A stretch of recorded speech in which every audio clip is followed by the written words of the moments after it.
years ago and I've forgotten. Because when Asuka first debuted, I was like, where does that come from? Because it doesn't sound like to someone who doesn't speak Japanese, like traditional Japanese, because they roll their R's and you're all right. Yeah, sorry, it's current. Is your arm still sore? And now and again, if I'm sat down for ages, so. Do you want to stretch? I'll have a break after this. We'll have a break Robert, sorry, ignore me. But I remember having it explained to me like it's some kind of street variation of Japanese, and I can't remember. And I'm butchering this explanation, but she should do more of it because she sounded class. And obviously, the missile drop kick is class because that's what Io does, and it looks like it kills her every time, but she gets back up for more. Is that why she's so into pirates? She can go. I can't do it. Oh, that's good, Dad. It's got to pin your tongue to the roof of your mouth and then make magic happen. Oh. It's the magic, Ivan. Yeah, you got to make the magic happen. Yeah. Any thoughts, Joe? It was just a segment to set up for the match, and it was fine. There's not much to say. Yeah, apart from that one line, I had not much here. They should have just brawled, shouldn't they? I guess. Yeah. I did like the big headline. That was fun. Yeah. Big head. And JD's like, whoa, what have I done? Speaking of which, he got electrocuted when he and Dom confronted Danhausen in his laboratory. Last week, Danhausen stole $100,000 as RuPaul was kind of say like this. I love Sean Connery. From JD, and he spent it on stuff, which is a new experiment. They want the $100,000 back, or they will take his box of things, Danhausen's, then Danhausen's? Danhausen. He's going to buy a Dan house with his Danhausen money. He curses JD, but not Dom, because Dom got out of the way.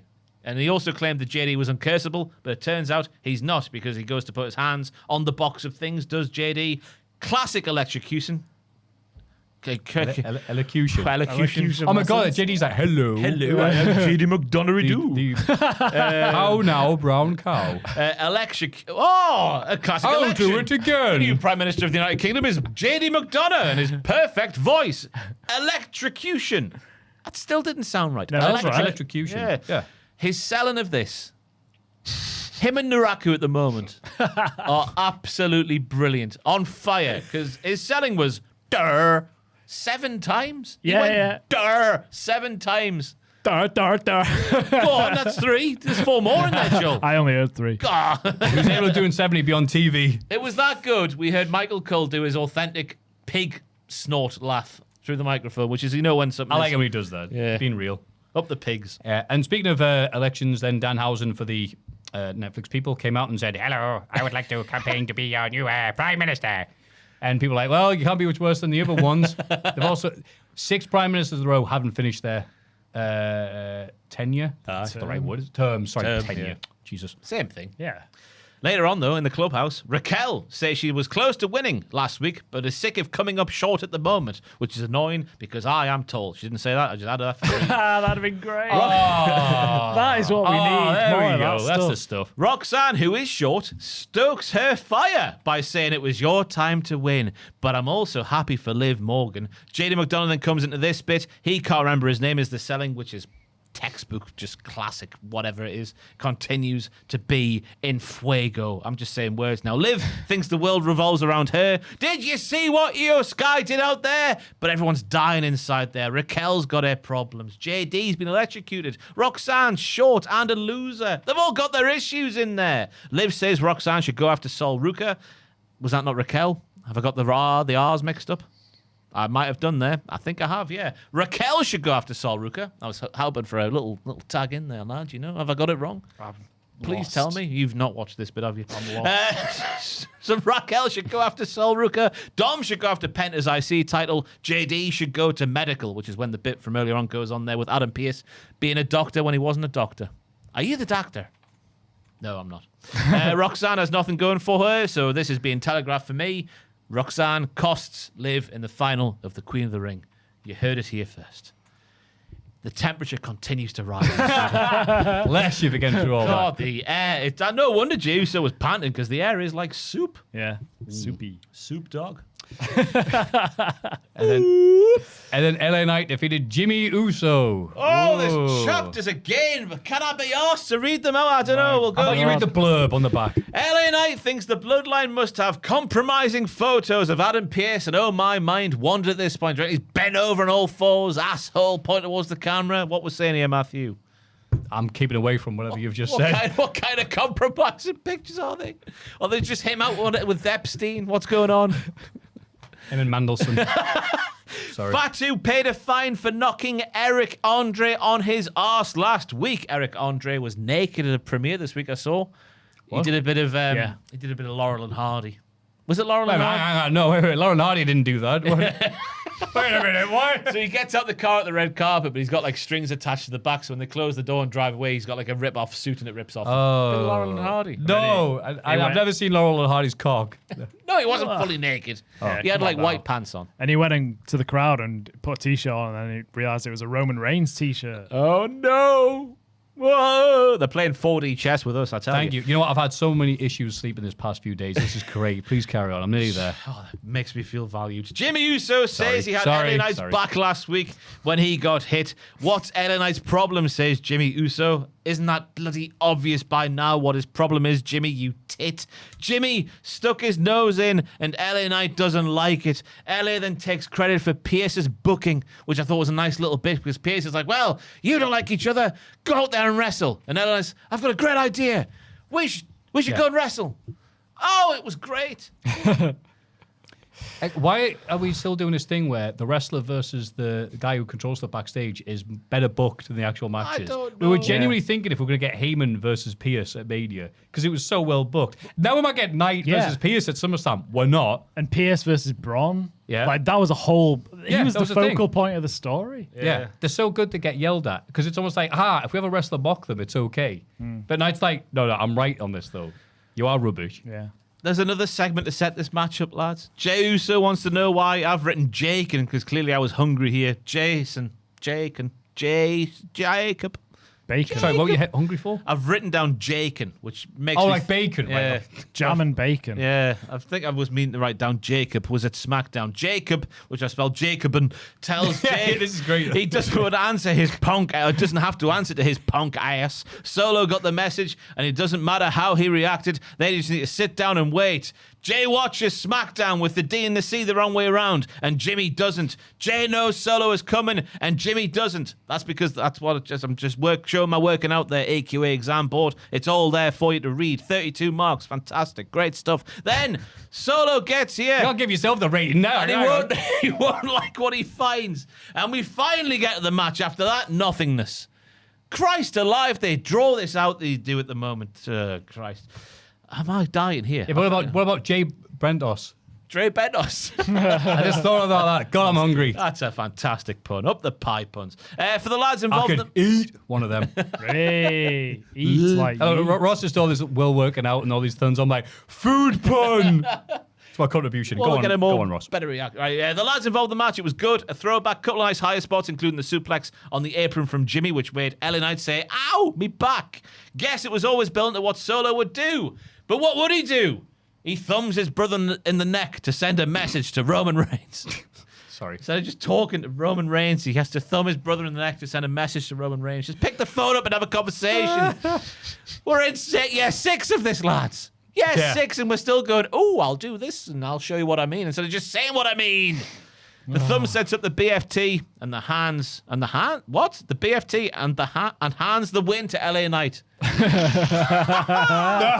hands! We have reached breaking point. It's hot in here. Your t-shirt sticking to your back. Yeah. I'm going to take this off. I've been on Vinted, by the way, and that's a bad thing to be doing when you're 3 in the morning, you haven't slept, and it's just like Mr. Kennedy, small shirt. I always wanted one of these as a kid. Is that a legit one? It's a legit Mr. Kennedy shirt. Yeah. I'm trying to work out what he looks like as a Yeah. man. He's Sweet, covered in isn't it? spunk, apparently. Where's It's his one of head? weird designs. Where is he? Hang on. It's there.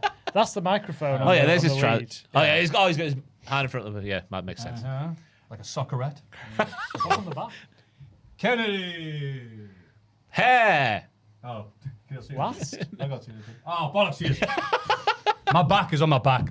It's where it should be. I'm built properly. Oh, Joel, your flippity. thoughts on the encyclopedia Ross just read out? God, there's... well, I like LA Knight a lot, but the stuff he's involved in for the past 2 years is just the most boring stuff ever. And it's just really unfortunate for him. I like him a lot, but they just do nothing with him. I just didn't like it. I don't like this stuff. I've got no interest in it. Solo is all over both shows at the minute. I said, is Knight going to join up with Solo? I was going to do no favors for him either. Although Solo's all right. I don't know. I could not care less about this match, I've got to be honest. Solo's doing well. They've allowed him to be like the camp guy he was for a while there. Yes. His comedic timing on the thumb, I thought, was exemplary. He waited, he pulled a little face, then, see you later, you're dead. Yeah. But it's just the way they're drawing it out, which is, again, the theme of the entire company at the minute. Oh, it's too much. It's too long. Yep. Man, I was bored watching this is my life note. Also, crowd being silent and then only chanting, if you hate something, stand up. Spurs. Oh, that's a good sign. Stand up. If you hate Tottenham, stand Ah, What do you think of Tottenham? Don't say Not it. very nice things. Rhymes with What do you think of not very nice things? Tottenham. Pate. Thank you. That's all right. No, whatever. So Crabbe's started doing that. And then near the end, because it had gone on like over 12 minutes, to go, oh, this is awesome. Like they have to. It's weird how that happens with the wee crowd. It's like, well, they're still going. Yeah. I guess we have to do something. Oh, it's awesome. Yeah. Not at all. Have the champion Tottenham. Bloody hell. Yeah, I like Solo. That's my thought here. LA Knight, well done of being so over when no one's doing anything with you on WWE. Yeah. That's an amazing quality you have, mate. Imagine if they actually gave him a push with like a real story, with real to people. think of, isn't it? Yeah. No, but lads, WWE told us it's all about LA Knight. You know when he didn't win in Monday Night last year? Right. This is all about you. You didn't win, but this is all about you. I thought it was amazing when they did that, and also when they went, oh, yeah, we signed Pender. We had an episode praising how good he was. I had to put the belt on him. It just says here, and I think this is really cruel at this time of the evening on this show, Seth Rollins interview. Is that our way of getting around? We're not allowed to curse on the show. Well, I suppose a Seth Rollins interview around here, mate. Just lies. Rollins says he's one win away from putting the vision behind him. He's been at that point for months. Yeah, what the hell are you talking about? Yeah. Corey says that Rollins might not walk out of Saudi Arabia because he's facing a dog in a cage. A lot can go wrong, says Seth Rollins, but he will find a way because he always finds a way out of problems all of the time. Shield reference.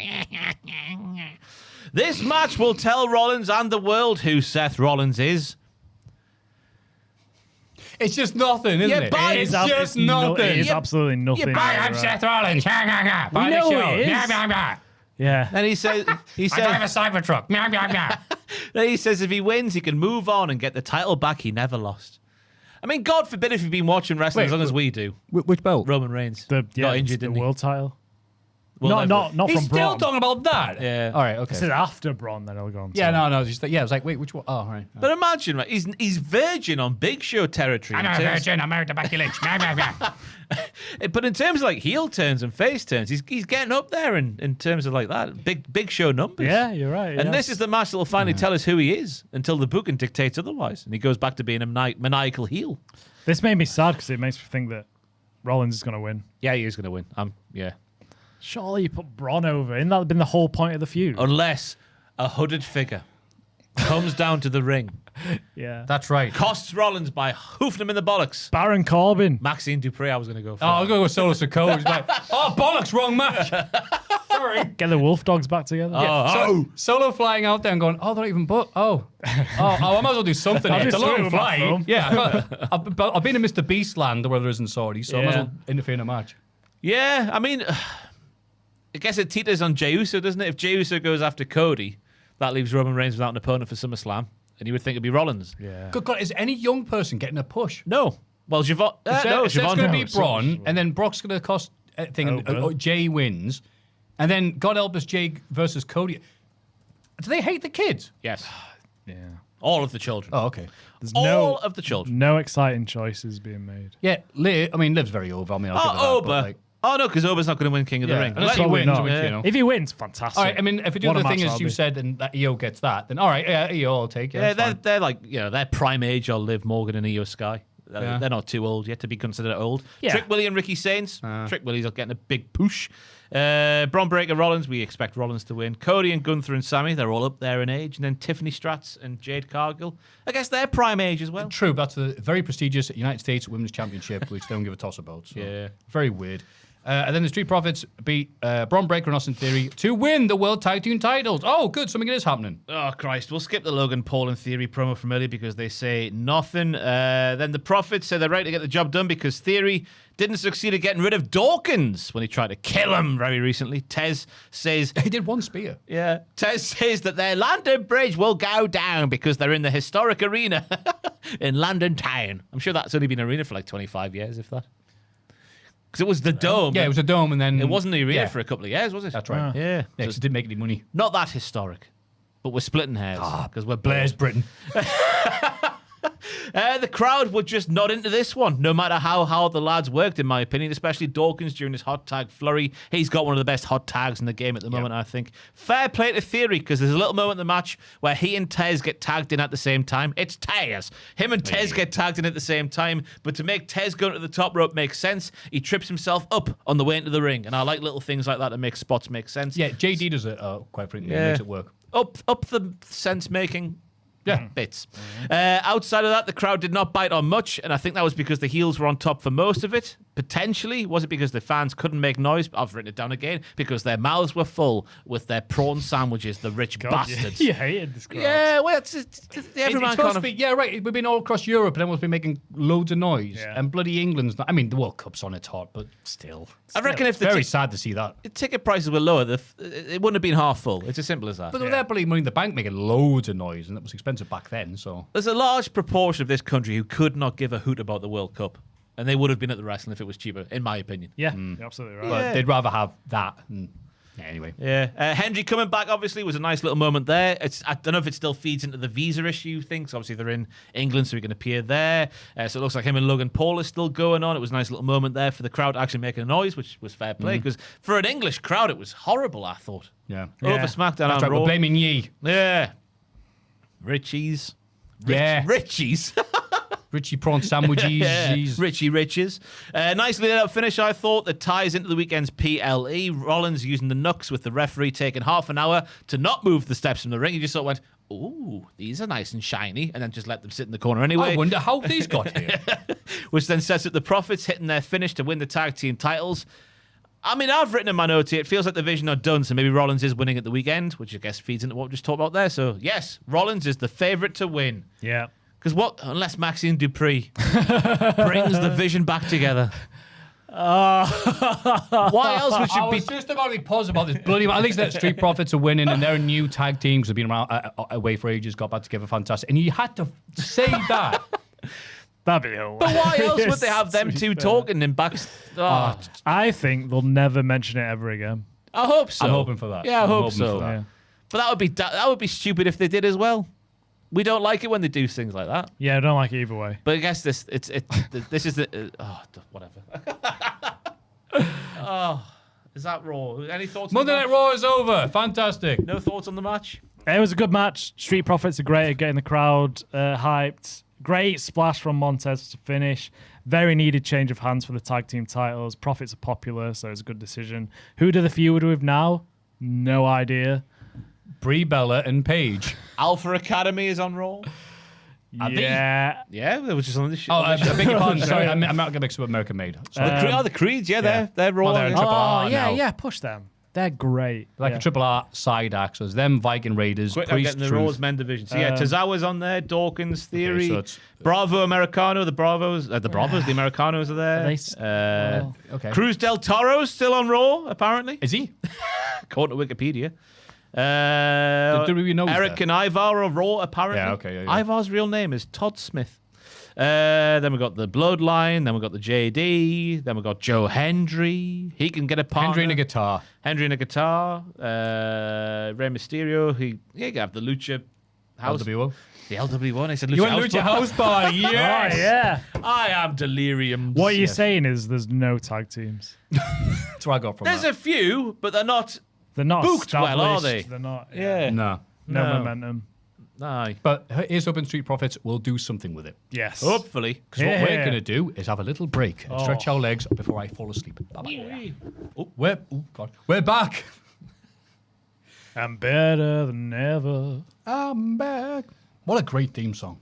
Yeah, it's One of those great theme songs that you could sing along to in WWE. Me Keep neither. on running. Keep on running. That's- Gable. Do-do, That's on do-do. there, yeah. Yeah, that's the best. He's tougher than a table. He's Chad Gable. He's a better promo than Sable. He's Chad Gable. On NXT this week, Evolve champion Aaron Rourke defeated Tristan Angels, and the last time we'll see him on TV before he's forced back into the closet because it's not Pride as of next month. This is the acid test, so to speak. It is July next week. Yeah. Is there one more in? Check the calendar. Oh, that's the wrong year, isn't it? That's not this year, It's is looking good. There we go. Next Wednesday is Tuesday. Oh, he will be on next week's. It's the 30th of June next week. Yeah, Wow. it's the last, yeah. Yeah. So if he's on the 7th of July, then we'll know. It's a Pride mulligan. Yeah. Fantastic. But What have you got? Oh, sorry, Bill. First and foremost, it's fantastic to see Horny Wade back on the call once again. And straight away, he rolls the clock back to 2021. I like highly attractive men. Yeah. And he As you know. Even out of that bit as well. he wants all the attention showered on his fellow countryman Tristan Angels. Not just heaped on, showered. Like a golden shower of cum. That's not okay yet. Hang on, you're mixing the metaphors there, mate. Bloody hell. You never mix the streams. Tristan wearing the Mr. NXT sash. We are correct to assume that Shiloh is still injured. Oh no, maniacal laughter. He's Baron Samedi now from Live and Let Die. Who? Yosemite Oh, no. Sorry. Boomer reference. Sorry. Take a shot. Sorry, I Sam. didn't Yosemite know. Sam. Yeah. You damn wabbit. There's a James Bond film where he fights Yosemite. Oh, I'm going to get that double agent. I'm hunting. It might have been Papa Shango, according to Wade Barrett, I think, on the call. But this is it's just like Prime Undertaker coming back 2004 against Kane. Da, da, da. The ring shakes and all that malarkey. It's like that, but better. This is mint. What is Shiloh Hill? Creep, but a happy creep. Does he have powers? No. No. No, he has access to the dark web. He would have. Which I guess is a power to some It people. makes sense for his gimmick, though, because he would have hacked the systems and played that against the will of the Kevin Dunn of NXT, whoever that is. Yeah, makes sense. He Yeah. loves. We don't know who produces NXT, do we? Well, he always get Lee Fitting, Paul Oh, Levesque. yeah. Yeah. It says every week, and I'm like, all right, show's over. Who is Lee Fitting? Don't know. Who made him fit and Lee? Who knows? Right, the man from Sparkly City was class out there, I thought. Everything's so crisp. He looked like Michelle Pfeiffer in 1992's Batman Returns. Nice. Oh, Yeah. good segue. What films you been watching, mate? Hey. Oh, I've not been watching any recently because the World Cup's been on. Oh, fair enough, mate. Still haven't seen Goodfellas. Goodfellas. Now I said The Godfather again. Still haven't seen it yet. But yeah, it's the World Cup. When the latter stage of the World Cup happens, and there's not like 7 games a day, that's when the films will come back in. Okay. What about you, Joe? Well, I stole Ross's idea, and we're picking films from a jar now, me and my girlfriend. Nice. So we just did Bugonia. You know, Bless you. You know, What, the flower? Bugonia, the Yorgos Lanthimos one. Oh, right. What are you Stavros. saying, Joe? Yeah, it was. Yeah, Yeah, is it Stav's in good? it. Yeah, it's I actually couldn't- really I didn't good. know what to make of it from the trailer. I'd heard mixed things, so I was put off a bit, but I really enjoyed it. I thought, this is actually much better than I thought it'd be. I haven't thought about it since, so maybe that says something that it's not like amazing, but I had a good time. He's the guy who did The Lobster, right? Yeah, Oh, I was going to say, there's other films you think about afterwards. they're weird, aren't they? Yeah. yeah, they are. Lobster really got to me. Really? Yeah, things of loneliness and the modern concept of dating and stuff like that. I was like, oh, grim. Yeah, I don't become a lobster. yeah. This has a bit Oh, of that. do in I? it. Yeah, good. I think What you want else to become to a see? walrus, don't you? That's the thing. It's, again, such an odd little film. And I'm glad we're segueing into this because it makes as much sense as NXT. But if you do not get a date at the end of this thing with this place that they're at, you have to turn into an animal. And he picks a lobster. You get to choose the animal you turn into. You pick a lobster. Well, he picks it. Why? He gives his reasons. Yeah, I can't remember his reasons. There were good reasons. Though. Yeah. Oh, why It's a strange little film. But I mean, I liked it. But Yeah. I pick a dog, me. That's what Olivia Colman says. She says everyone picks a dog. Yeah. I said I'm glad to have some originality because everyone picks a cat or a dog. Yeah, and what's his bloody name from The Office?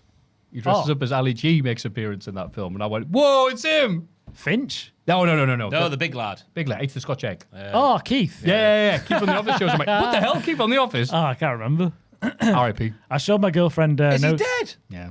Oh, That's a shame. No, To make this really grim, he died in Darlington, which is like, oh wow. did he? I don't know why. yeah, 2024 at the age of 50. Yeah. Yeah, I showed her No Country for Old Men. Oh, yes. And Kill Bill for the first time. No, go off topic. I need to ask because we're talking about this at the wedding. Yeah. I watched No Country for Old Men the first time. I thought it was an amazing thriller on the edge of my seat. Bloody hell. Watching my dad not long afterwards, and he was laughing. Really? He laughed at certain bits, mostly Tommy Lee Jones's bits. And I'm Right. like, I guess you can laugh at those because he's a bit comical, but like Yeah. the rest of the film's so serious and tension filled. Proper. I mean, yeah, I could talk about it for ages. No Country. Yeah, the first time I watched it, I was like, this is an amazing thriller. I think you'd like it. And then when you rewatch it when you get older, you realize that Tommy Lee Jones, he's the guy. He's the main character in it. You just can't take it anymore. The evil in the world. It's fantastic. Could this conversation not have happened during SmackDown or Raw? Why have we picked NXT to have this conversation now, eh? No reason whatsoever. Everyone who watches it hates the ending the first time. That's what I found. I think it's really? It's not satisfying, is it? Yeah, but I mean, that's the idea is the evil continuing. Anyway. So.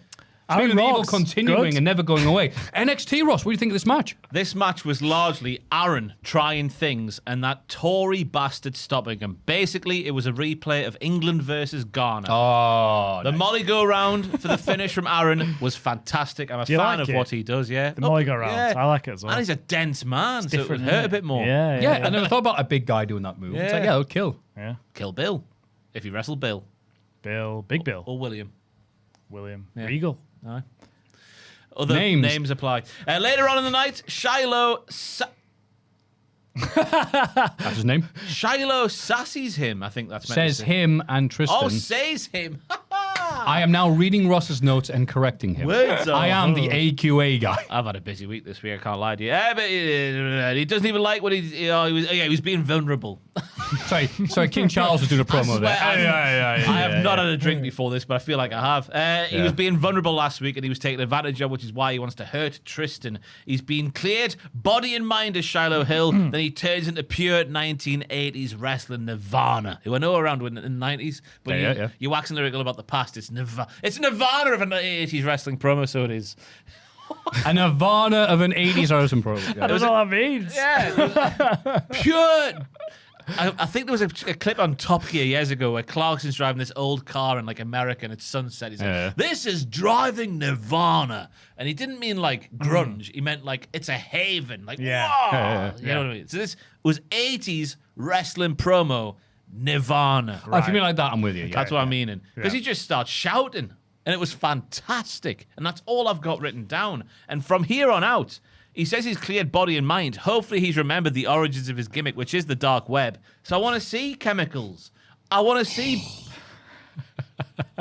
body restraints. I want to hear cries from help off camera. You need to go to dark web. Yeah, I want to hear cries from help off the camera. I want to see innocent family members from the Angels family getting dragged into this. Bodies lost when they didn't even need to be lost because Shiloh Hill's killed them and got away with it because he's got friends from the dark web who play with chemicals. I want all this brought back in and I want Tristan Angels to be subject to all of them. That was the type of note that you find next to a body when the police discover it months later, mate. Anyway, what are you going to say? I don't know. How do I sound aggressive? I'm sorry. No, I don't know. I'd like to see that, Yeah. Have you thought of the match? Oh, yeah. Aaron's fun, isn't he? Lovely drop kicks. I was thinking throughout the match, wouldn't it ruin the Evolve brand if the main title ends up on NXT? No, it'll be an advertisement. Look at the working relationship with TNA. But then they'll lose the main title. What are they fighting for on Evolve? Well, I think people are still trying to figure that out. Yeah. I liked it, like the Molly go round. Shiloh was late grabbing the sash on the outside. You see that? Tristan was just keeping his hand in it for like 2 seconds. Do you reckon there was a delay on the monitor under the ring? Maybe that was it. I don't know. Yeah. It was, that's what happens if you buy monitors from the dark web. They're always reliable. There you go. I like Rourke's schoolboy, where he held on to Angels the same way as he held the belt at the start of the match behind his head like that. And I put, yes, he's serving schoolboys. Actually, wait, no. God. It's the Hugh Edwards approach. Allegedly. Is it allegedly? I can't keep up. I can't. He doesn't watch this, so we can say whatever. No, I'm not. Allegedly, still, maybe. It looks damning, though, if I was...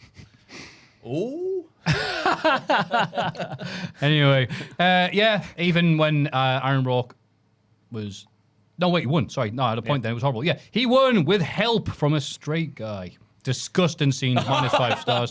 Sokran Sugars and Darren Lennox prepare for war in an explosive exchange. Yeah! 35 days ago, Saquon was put through a table and realized he couldn't be caught lacking again, so took out some fellas, and now he's face to face with the head of the Sneck. Saquon pondered if he did something wrong to cause the split of Dark State, but he didn't. He just realized he was the person who should have been given the shots that Dion had been given. Dion is pretending to be Dion is pretending to be a wrestler, essentially, is what Saquon Sugars was saying. Right. Whereas Saquon is actually a professional wrestler because he did it before NXT, I believe. That's what he said. My dinner repeats on me right now. Dion thinks he looks like a superstar, and that's why he was put in the positions that Saquon hasn't been put in, because Saquon, according to Dion, doesn't look like a superstar. Dark State was never meant to have Saquon. They only got what they needed on Sunday. What? They only got what they needed, and on Sunday, a horse is put out into a field and turned into glue. And that horse is sick. Hang on, they don't do it in a field. Aye, shoot in the field. Yeah. That's That's what- chaotic, wouldn't it? The farmer's like, family walking it's a lot by. of mess. You think we're taking the factory into it? No, right out here. It's at the Get it on big the- pile of glue in their hands. Put him on the road. Yeah. Yeah, in a surprising turn of events, Saquon claims he loved the lads and claims he was the Shawnee Paul, the glue holding them together, because the Cutler James can't put one foot in front of the other, and Osiris Griffin can't wipe his ass without Saquon holding his hand, which is weird. I like that line. Yeah, imagine Weird imagery. Imagine your best friend in the world having a poo, He'd have to be. and then best you're friend in holding the his world. hand in Yeah. the same cubicle, Yeah. smelling it all, watching it all, Yeah. and you're the moral support for him wiping his ass. That's big of you to do that. That is, Again, that's a real sign of friendship and That's brotherhood. heroic, yeah. but the ladies do it all the time, don't they? In the ladies' They toilets. do, they love it. Yeah. What? Like, do Go you in not the know toilets this? together and help each other. I don't know if they help each other. They do. Have conversations in there. Yeah. Yeah. Yeah, they're just going for the social aspect. But why pick the toilets to go in there? That's why. Yeah. I guess the music's quieter in there. Then we learned that Dion, and they said Dion Sanders there. Who's Dion Sanders? Dion Sanders. Why have I gone there? Who's Dion Sanders? Dion Sanders. What? Aiden? Finish your point. He's an American football coach and a former musician. Yeah, Aiden's nodding along. I don't know why Dion Sanders. Thanks, in there. Colonel? The Colonel? Colonel Sanders. Yeah.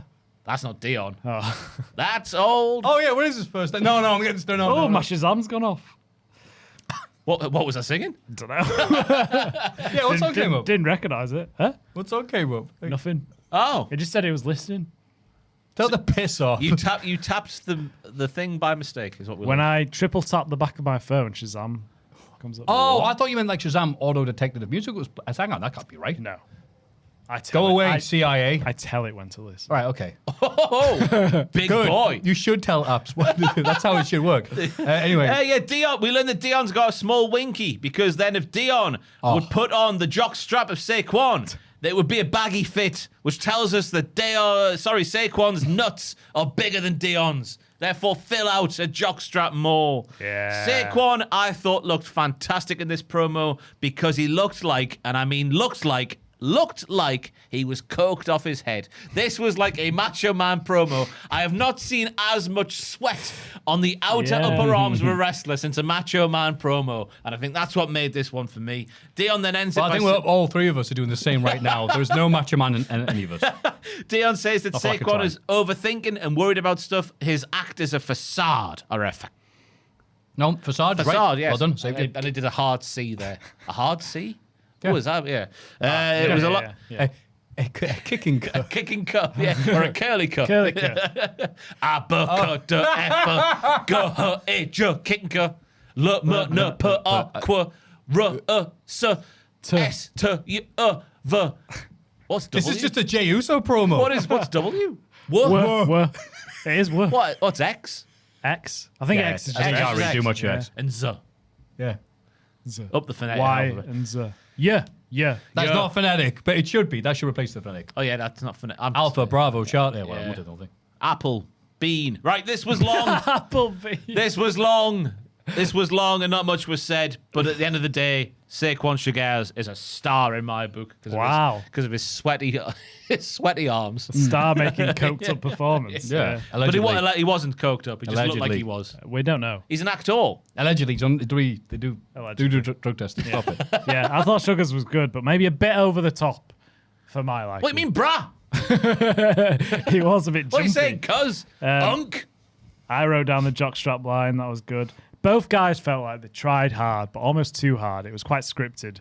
And it was one of them where I just felt like they were so close to each other. Why are they just not fighting? Stop talking. Because the just show's fight. this weekend. Saturday, I believe. Yeah, but Why would you tune in? I think it's Sunday as well. yeah, but in story, you'd want to kill Dion Lennox. This is Go true. for him. But great fighters show great restraint. That's true. And Sugars is a great fighter. Qui-Gon Jinn told me that. Yeah. R.I.P. Hanging out with the lad from the office. Yeah, you can't lace my boots. My wrist tape would burn your hand. I like that. If you tried on my jockstrap, it'd be a baggy fit. I was a modern day equivalent of Ric Flair's line on Buddy Landell. Because Buddy Landell said, I'm the real Nature Boy. Ah, ha, ha, ha. And Ric's like, you're not, mate, at all. So it's like, Buddy, I'd give you one of my robes, but you get lost in the sleeves. Hey! And I was like, oh. And there's a reason why Buddy was never seen as the real Nature Boy by anybody but Buddy Landell. So a modern version of that. Great energy. I still don't really know what the hell they're talking about. I know what they're doing. These two guys beefing, but it's like the story they're doing is like, I don't care. I'm looking forward to seeing the guys wrestle and stuff like that. I think they're good macho man energy, as we're saying now. But yeah, it's also like they're trying to make something out of nothing, which is Dark State. That's more emphasis on state. More of a commentary on how Dark State were booked, meaning you didn't care about the breakup. Because what they're saying there does make sense, because I do think that's all true, that the rest of them came from sports, whereas Saquon was a wrestler before the Performance Center days. So it make sense what they're saying, but as you say, Dark State were crap. It's just a standard story of tag team breakup and then feud, which is happening a lot right now in WWE. Yeah, but at least there's other reasons for doing it. This is just like, no one cares about Dark State. There's not much substance there. Yeah, so let's just yell at each other for a bit. Fine. Tevion and Miles speak to each other while speaking to a camera instead of just picking up the phone like the Samoans. Like the Samoans do with all their phones. Yeah, Miles says he was too comfortable in the NQCC, so he had to leave because he doesn't like being comfortable. Tavion said they didn't say they weren't friends anymore, just say he forgot they were friends, which is an interesting way of saying they're not friends anymore. Yeah. I forgot we were friends. Yeah, I'm not saying we aren't friends. I've just forgotten that we are friends. Why say that? Can you forget that you're friends? I guess you don't speak to someone for a while. It must feel that way. I guess that Actually, means... that can be a thing now. Just like, you don't talk to someone for ages. I'm like, are we friends? We're not enemies, but I mean... But that's it. Then you're not really friends. Like, someone replied on one of my statuses on Facebook this week, and I had to check. It's like, oh, I forgot about you. And I had a look at, like, last time we spoke to each other or DM'd each other. It was like 2018. Yeah. So like, oh, thank you for still being there. You just assume everyone hates you. Yeah. Yeah. Oh, yeah. I'm trying to get over that. Anyway. Miles gets a little bit of attention, and all he wants to do is act like he did all of it on his own, and we see footage of Tavion helping Miles train, which I thought was a nice little detail in there thrown in by Chef Michaels, who makes all the promo packages by himself using Adobe Premiere Pro. Tavion is going to be selfish and win the title for himself. Ren then is in back... She's then backstage and saying that Tavion should take himself out for a while because that would save their friendship. Have a little day off, she says. Have a couple of weeks off. You'll come back and appreciate what you had. Tavion says that's all right for her to say because she's got a title, and for now, he does not. Kendall Gray is here to ask who will win the finals of the Women's Speed Tournament in a very natural fashion. She says, you have an evil cult leader and someone who skins Muppets for fun, which I didn't realise Izzy Dame got up to that in her spare time. Fair play. We've all got our vices, don't we? Could be worse. At least it's not human children. That would be worse. What? That'd be way, What way, did you way just worse. say? That'd be way At worse. least she's not skinning human children. At least it's Muppets. I know everything's better with puppets, but, you know, I'd rather Muppets. Yeah, You could say that about that's a good most throwback. people. At least they're not skinning humans. Who would be a worse actual human Yeah. to skin than a child? I don't think there would be. An old person or a child? Who are you skinning? Child's worse. A shallow hill infected you. Potentially. Child is way worse than an old person. I don't feel fully put together today, Maffew, while we're talking about I think this. we're drunk off heat. Yeah, I don't feel right today. So are you saying, is it better to skin a kid or an old person? Yeah. That's exactly what he's saying. I guess that's the big question, isn't it? I mean, obviously, an old person's lived a longer life, so that's the moral decision has to be made there. Yeah. But wouldn't it be harder? Is it like what if one of those people who's got wrinkles is like a Shar-Pei puppy? It'd be really hard to do. But the child's I skin would don't be know more about- taut, wouldn't it? I'm not sure the question is which is easier. Morally. That's what I was thinking of, the practical approach. No, not practical. Morally. Morally. I'd be on checkertrade.com going, oh, yeah, pal, I've got a job for you. But let me tell you, I had a family member who had a few falls, and the skin is so thin when you get older. When you get into your 80s and 90s, the skin is so thin. Yeah. A fall on carpet causes a laceration, the likes of which we haven't seen since the there we go. Necro Butcher. Yeah, there we go. I've got Right, stuff to be doing, an old person. Yeah. Just get some pepper, rub it up the nose, they'll sneeze, they'll pick up the skin. Yeah.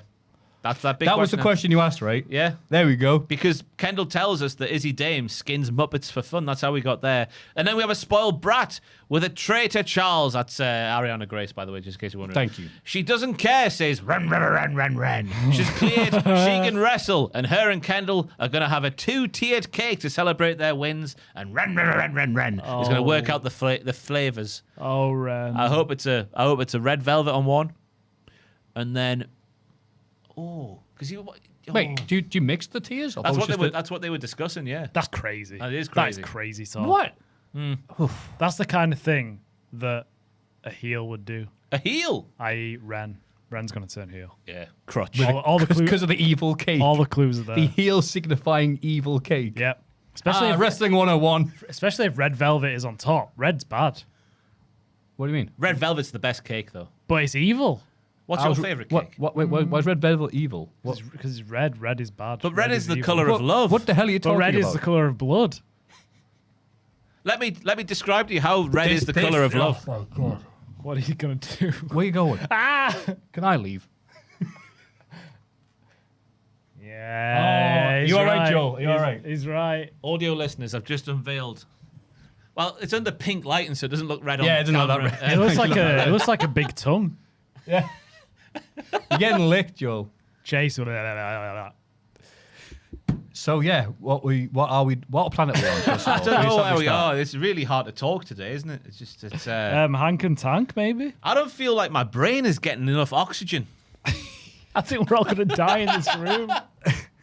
Dying doing a wrestling podcast. You know, I'm all right with that. Yeah. Doing what we loathed. That's how we died. Yeah. I'm like, everyone's like, no. I'm like, yes, I don't have to talk about this anymore. Anyway, so then Hank and Tank defeated the Birthright. Matt Matthews is back for some reason. He's friends with Hank and Tank as Swipe Right argue with Stone in the background of shot. What are they arguing about? Find out later in the show. Why did I say it like that? Find out later in the show, kids. Wiggity waggity whoa. I hate this Matt Matthews guy. I don't get him. Because he's also gay. Yeah, he's so gay. it's pride. Again, it's WWE every year goes, well, all right, we already care about some of them. Yeah. Will he make it to July the 7th as well? No, he's definitely not going to Saudi Arabia neither. Go on, Matthew Matthews. We do learn that Hank and Tank will be hosting the grill at the thing in the car park that I've forgotten the name of. The trailer thing, the party, the get together. What they call it. Yeah, the Americans will know. They're screaming right now. The trail. Great American Gash. Yeah. I'll figure it out. Hank looked great in the match portion. Now we're here. The atomic drop position, throw it into the ropes. Then Lariato, as Stax bounced off the ropes, was class. But then I went on to think that he hates Stax because he was slapping him in the tits soon after as well. Like he owed him money or something. I just hated him. Or just maybe he stole some meat. I don't know what he was doing. That happened with Gallus, didn't it? Who did they legit hit? Probably each other. All the men in the No, pub. it was on NXT. Remember we talked about it for a few weeks. And I can't remember. Oh, yeah. no, sorry. It was so long ago, Yeah, Maffew. Someone in the comments might know, though. Please let us know. Tailgate. Tailgate. That's who he hit. He hit Tailgate. A car drove in the ring on NXT. But yeah, Hank and Tank are hosting that with meat. The match Sean Stasiak, get in. Sean booking. Steaksiak. Sorry. I'd book Sean Stasiak to come to my tailgate party. Yeah, but make him Sean Steaksiak. Cook him. Try and skin him like that Yes. Muppet we're talking about. He's got a really skinnable face, that lad. I don't think a knife wouldn't penetrate his skin, the colour of it. He's like leather, isn't he? Yeah. Match was largely Ron Seal. The heels try to cheat the faces, get the crowd off their feet with all kinds of stuff that most bodacious belly bandits can only do. Oh, dear. It really got going towards the end of the match as both teams start doing good tag team things. Horrible panto involving Matt Matthews at ringside. This bollocks does not belong in the NXT shed. This belongs on some outlaw mud show, right, man? Wow. You know, Jim Cornette said that, so I can repeat that and sound cool, you know. AEW's a mudlaw out show. Yeah. Mudlaw. Out here, it's the law of the mud. Only the strongest You know, survive. We abide by mudlaw. Yeah. I don't You're know. not from these parts, are you, stranger? Yeah, Jim Cornette says All right, city boy. that damn Kenny Twinkle Toes Omega. Anyway, where am I going? Yeah, that bollocks doesn't belong in the NXT shed. We're better than that. Charles swings for Matt. Yeah, we are. Charles swings for Matt Matthews, who ends up hitting the fastest man alive, Lexus King, who on that occasion was caught lacking. Very slapstick. That's how quick it went. And then he ends up Carol basking in the Tiger King's crotch. That's a good pun. That That's good. Wow! Yeah, Whoa! After all that bollocks, a really good put. Well done, Roy. Yeah, okay. not Yeah. bad. Charles goes It's head not first into Lexus King's dick. So yeah, that was Carol basking in the Tiger King's crotch. Yeah, and if Matt Matthews was eaten by a tiger, whatever, no one would care. I don't really know who he is. I hated him, mate, because when they were doing like sick toe pays and stuff, he was like in the middle of them, going like, "Ugh, get Yeah. out of the way, you Watch tit." my special. Yeah, He's a comedian, right? Apparently, he's like a allegedly, Netflix yeah. guy, whatever. Right. He didn't really. Well, I guess he was given a script, wasn't he, last week for Mr. NXT, or 2 weeks ago for Mr. Yeah. Yeah. NXT. He didn't really. Why is he still here? Yeah, that's a good This is question. a 1 month. Who's asking We're like, for we're like this? gay werewolves. We show up once a month and then we're never heard from. We're here. We're still here. We're still here. And we're still quit. We don't want any more bears. Yeah. Or maybe you do. I was going to say, actually, that works then, doesn't I was it? going to say, yeah. But moving on from gayness, what do you think of the match? It's nice to see Hank and Tank again. They come along once in a while, and they're always over. They did the usual shtick here, and it was fun to watch. Not going great for Birthright, though. I definitely thought they were going to be a bigger thing, especially when like Regal and Finley joined them. Oh, they've buggered off, haven't They they? just keep losing now. Yeah. I think they're good. We'll put them They hate the fair gays, enough. they do. Great. Birthright? No, William Regal. and There's no way Regal hates the gays. You still have their stuff from them. No, we haven't seen him in June, have we? What about the... Yeah, Oh, yeah. That's true. Hang on. that is Whoa. Very convenient. true. Yeah, God. He was like, I'll steal their stuff, but, you know, I'm not stealing everything from them. Beautiful swanton across the ring from, was it Connors? Uriah Connors? Oh, yes. Lovely swanton. Pencil mustache. Went like and all. all the way across. Yeah. Yeah, this was only okay. Crowd strangely quiet by the stands of the shed for a hot tag team match. The tag division in NXT, like every other brand right now, has been put to the side, and even the shed knows it. Come back, Fraxium. You do nothing on SmackDown. Crowd didn't even pop for the face to groin spot on the outside with Pillman and Dempsey. Go away, celebrity Maffew. As opposed to the, bum Matthews on this podcast. It was crap stick. Not Oh. wasn't slapstick, because I love a bit of slapstick. Yeah. Up the Laurel and Hardy. Well it was done. crap stick. I think you bring up Lauren Hardy. They get naked, they do dick spots. Hey, they love Newcastle. That's why I like Lauren Hardy. They bloody did. Stayed on that Quayside hotel. They certainly Yeah. did. You see that film then? Yeah, which isn't there anymore. I know, it's a shame Yeah. that the CGI, because it's like, hang on, that's not there. I love Laurel and Hardy. Yeah, The best. absolutely. Another fine mess she goes into. It is funny watching like comedians and TV shows like that from the 40s and 50s, like the Three Stooges and them and the Man of the Marx Brothers. It's just violence. Yeah. They're just beating the hell out of one another. Yeah. The women's title match contract is signed. For F's sake. Lola Vice thinks that shot that Kendall did in the head last week when she pulled the title and caught Lola Vice by mistake was real. We all have eyes and brains. That includes RAM or whatever memory is measured in. I've written in my notes here. All right, yeah. We have ram in our brains. Yes, we all have big RAMs in our That's brains. technically correct, Yeah. Lola says Kendall's redemption story will not be at her expense. Lola had all the hype in the world, but she's humble and she started from the ground up in NXT. Crossover female fighters at the top of NXT for the first time. Plural, because Shayna was there, but no one could figure her out. But Lola tells Kendall, I've figured you out. Christ, this was just a bunch of nothing. Kendall was an undefeated amateur wrestler, it turns out, which I did not know until today. Or when I watched this show. Ones and twos are mentioned. Piss and poo. Who will be the piss? Who will be the poo? Lola is currently the piss and Kendall the poo, but Lendl... I don't think that was what they're going This for. feels Kendall wants to harsh, doesn't it? No, but Kendall wants to be the piss too. But Lola doesn't want to give up her status as the piss. She's the one, not the two. I was trying to find anything to get my teeth into in this segment. What, piss or poo? Piss or poo. And I couldn't even get into that either. I thought the performances were really good. The speaking, I thought they delivered it really well. It felt quite naturalistic. I think the story's a load of nonsense. Yeah. I'm Why- glad you There's liked no- it, Joel. There's not much story there. But why is Lola Vice coming at this like, oh, Kendall Gray, you're the bratty princess who's had everything handed to you since you came to NXT land. I was the humble person who came in with star value, but I went from the bottom of NXT and worked my way up. That's Yeah, not hang what's on, happened. hang on. Yeah, That's you're not all what's over the happened. place. You're both the same. Yeah. I guess that Lola's obviously a Well- bigger name when she arrived. Yeah. But Kendall, they both have the same trajectory. Yeah, they have. Yeah. But she was saying like you will be a big star one day, but not while I'm on top. But they're crossover athletes, Joel. Yeah. amateur wrestling and MMA fighting. Yeah. And shaking that ass. Sorry. I didn't mind it. I thought it was. It wasn't like there wasn't much substance to it, but I thought it was a good promo. Crossover female fighters talking lots of crap. Is that the Budgie's little helicopter theme? It's a brief bit, and we talked about last week the Futurama bit where yes. aliens are watching. They have to make a show really really cheaply. A single female lawyer. It's annoying. Jingles really do stick in your heads forever and ever and ever. They do. Bloody Stuart Millier put an advert up. Video that was a compilation and just memories of like 90s adverts, commercials. The amount of jingles and slogans I remembered and instinctively yelled at. Start off one, and we'll finish it. I mean, it might be fairly obscure, but it was just like, checks are learned.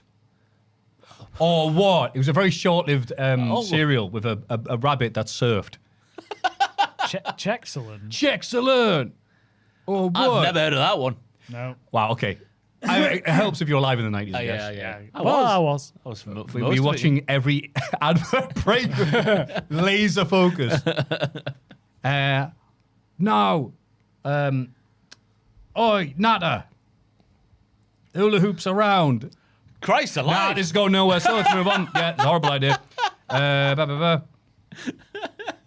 EK Prosper defeated Keanu Carver. EK tries stuff. He gets yoked up by a much bigger man. This is prime fence paint tin. Ron Seal. Great camera angle on the released German. Speaking of commercials and jingles, but Ron. Oh, yeah. Ron Seal. Yeah, Ron Seal. Thank you for that. Great camera angle on the released German from Keanu Carver, shooting upwards from the floor into the ring towards his gooch as EK goes really high and disappears into the distance. It looked fantastic. EK, a gutsy fight back, hitting a lovely drop kick off a pop-up from Keanu, a picture-perfect acai moonsault. Keanu responds with a lariato because hard bollocks are better than fancy bollocks. Yeah. Yeah. Yes, up the hard bollocks. Fairmaster off the top rope, though, from EK. Wow. I've written in my notes here. NXT does this from time to time, but we've got to accept it because it can't all be perfect. Sometimes we find a pube in the wrestling soup cooked by Chef Michaels. There is no way in hell EK Prosper is strong enough to keep Keanu down for a 3 count off for a shoot roll-up, which was started from a powerbomb position. So Keanu's on top, then he goes over the top, does EK. I don't like that finish. It makes no sense. Yeah. Oh, you like it? Not like a flash roll-up? I totally understand because he's too strong to be held down. Keanu but that angle, it's harder than you think to pick up something on your back. Keanu Carver is billed at 293 pounds, I think. EK Prosper's like 93. But you've got that angle. 93. Maybe 193, but still. Maybe. It's just a bag of sugar, apparently. Bloody hell. Anyway, your thoughts? It was a really fun match. EK looked a lot more competent than the last time they wrestled because they had a match before this, didn't they? Where Carver won. Yes. Like 2 weeks ago. There. Really fun, reminiscent of Javon versus Oba from NXT. Oh, yeah. I really enjoyed it, and it made EK look really good. But I do think they should focus on keeping Carver strong because he's the star out of the two at the minute, anyway. Nice table spot as well. I was going to say I really like the upset because I wasn't expecting it because they're pushing Carver. But it's that 50-50 booking, isn't it? You know what? I'm with you, but they also did the same with Tajiri and Super Crazy back in the day. If they have a good enough match, I'm all right with them doing it. Yeah. NXT is supposed to be where they get the, no house shows anymore for them, I don't think. Yeah. Oh, they Correct me do. if I'm wrong. On Do they? On the NXT weekend. house shows? Yeah, on the weekend. Bloody hell's going to that? Joel, yeah, I think you're chatting bollocks. This is the first TV match they've had together as a solo. What? I thought they had a match like 2 weeks ago. Not on TV. Who did he wrestle then? Tate Wilder, who is a white man. Oh, well, I mean, he's only human. No, I blindly agree with you. I think you were thinking you were right, but it turns out you weren't. Chris Kamara with the shades on. Strange. He's got up. Strange. Yeah, Keanu Carver's NXT matches are limited to 7. So he defeats Andre Trace, then Shawn Legacy, then Jasper Troy, then Joe Hendry, then he gets beat by Drake Moreau on LFG. I don't know. Then he beats Tate Wilder. Then he beats then EK Prosper. Sorry, beats. Didn't he have a triple threat with Jasper Troy and someone else? Let's have a look. Let's have a look. We'll have a look. EK Prosper wasn't involved in that. Triple threat, Keanu Carver defeats Jasper Troy and JB, Josh Briggs. Oh, my God, he's gone. Oh, yeah, remember that? He's gone, hasn't he? He's not been on TV since. He hasn't been on Who? in ages. JB. Wait, Yeah. he's not been officially announced, though, has he? No. No, Book- Ryan's is this on the why they wall. got Booker off TV for 2 weeks? Because he kept, well, Briggs is gone post-Mania. Shut up, Booker. Fair enough. I Well- must have been mistaken. Crowd again quiet during this match, but they got into it going, ooh, this would be good if he wins. And when he did, like, oh, bloody hell, well done. EK doing a really good job of being likeable enough for the crowd to care about, which you think isn't a skill, but watch this show. So the fact that the crowd were getting behind him, fantastic. And that powerbomb ruled. God, he went through that table like Haaland going through your defense. Especially if you are Iran? Who was it? Iraq. Yeah. Iraq. Oh, If Maybe. you're No, it was Iraq, yeah. maybe. a nation who begins with R. Yeah, because they all went up the slaughter. Up SGT slaughter. SGT. They're waving the flag and there's a picture of 1991 slaughter. His Topps card. Still real to us. It was Iraq. Thank you. Oh, God, have I got Iraq or Iran? No, in the Iraq was who sweepstake? EK Prosper wrestled the other week. You confuse him. Who have you got a sweepstake with? I'm in my girlfriend's work one. Oh, what a traitor. Well, There's not enough people here to do what a it. Oh, traitor. do we have one here? No. Oh, okay. I got Cape Verde on my other one, so I'm very happy. 5 of us left. Pretty Yeah. peaked. Then there's a chance we might win. Yeah. Ariana Grace defeated Izzy Dame in a speed tournament match. We've got lots to talk about. Dame took this girl to the woodshed. She whipped her like a government mule for almost a whole minute, which is a third of this match nearly. Stacks calling spots from ringside needs to be way quieter because you hear him go pump kick, pump kick, pump kick. Then Ariana does a pump kick. I thought that was stupid. I think she needs the help, so it's all right. Dame has a big boot-like test, which is a compliment. Spears went for a high five when Dame was setting up for a finish, and Dame, the silly bitch, I've written in my notes here, went for it. What you doing? I can't believe this What you finish. doing? What is this? Ignore the old fella at ringside, you big dum-dum. They always talk about, we're evil and clever and one step ahead, and then they do this finish here. It's so funny. Crap. What's happening? Load of bollocks. Why is he stopping it to go give me a high You got five? loads of time. It's a speed match. Remember when she was like, Spears, you took me out of my NXT championship shot, but you got me a speed title shot. That's brilliant thinking. Yeah. We're always one step ahead. High five. I couldn't believe it. I thought it was so funny. Wank, What wank, is this? wank. Prime NXT Mad. 2.0. Brilliant booking. Fantastic from Shawn Michaels once again. Absolute madness. Ugh. HBK reigns supreme once more. What do you think about Ariana winning? I'm not against. I think she's very entertaining. She is funny, isn't she? She's not that good in the ring, but she's very funny. I'd rather watch her wrestle than Izzy Dame. Ooh. At least Ariana Grace knows her character and what she's about. I think Izzy Dame. I can see your argument there, yeah. Izzy Dame's just wrestler. Izzy Dame gives great facial expressions. Like after she lost, she was just fed up. Yeah. She can do that well. I could relate to her so much.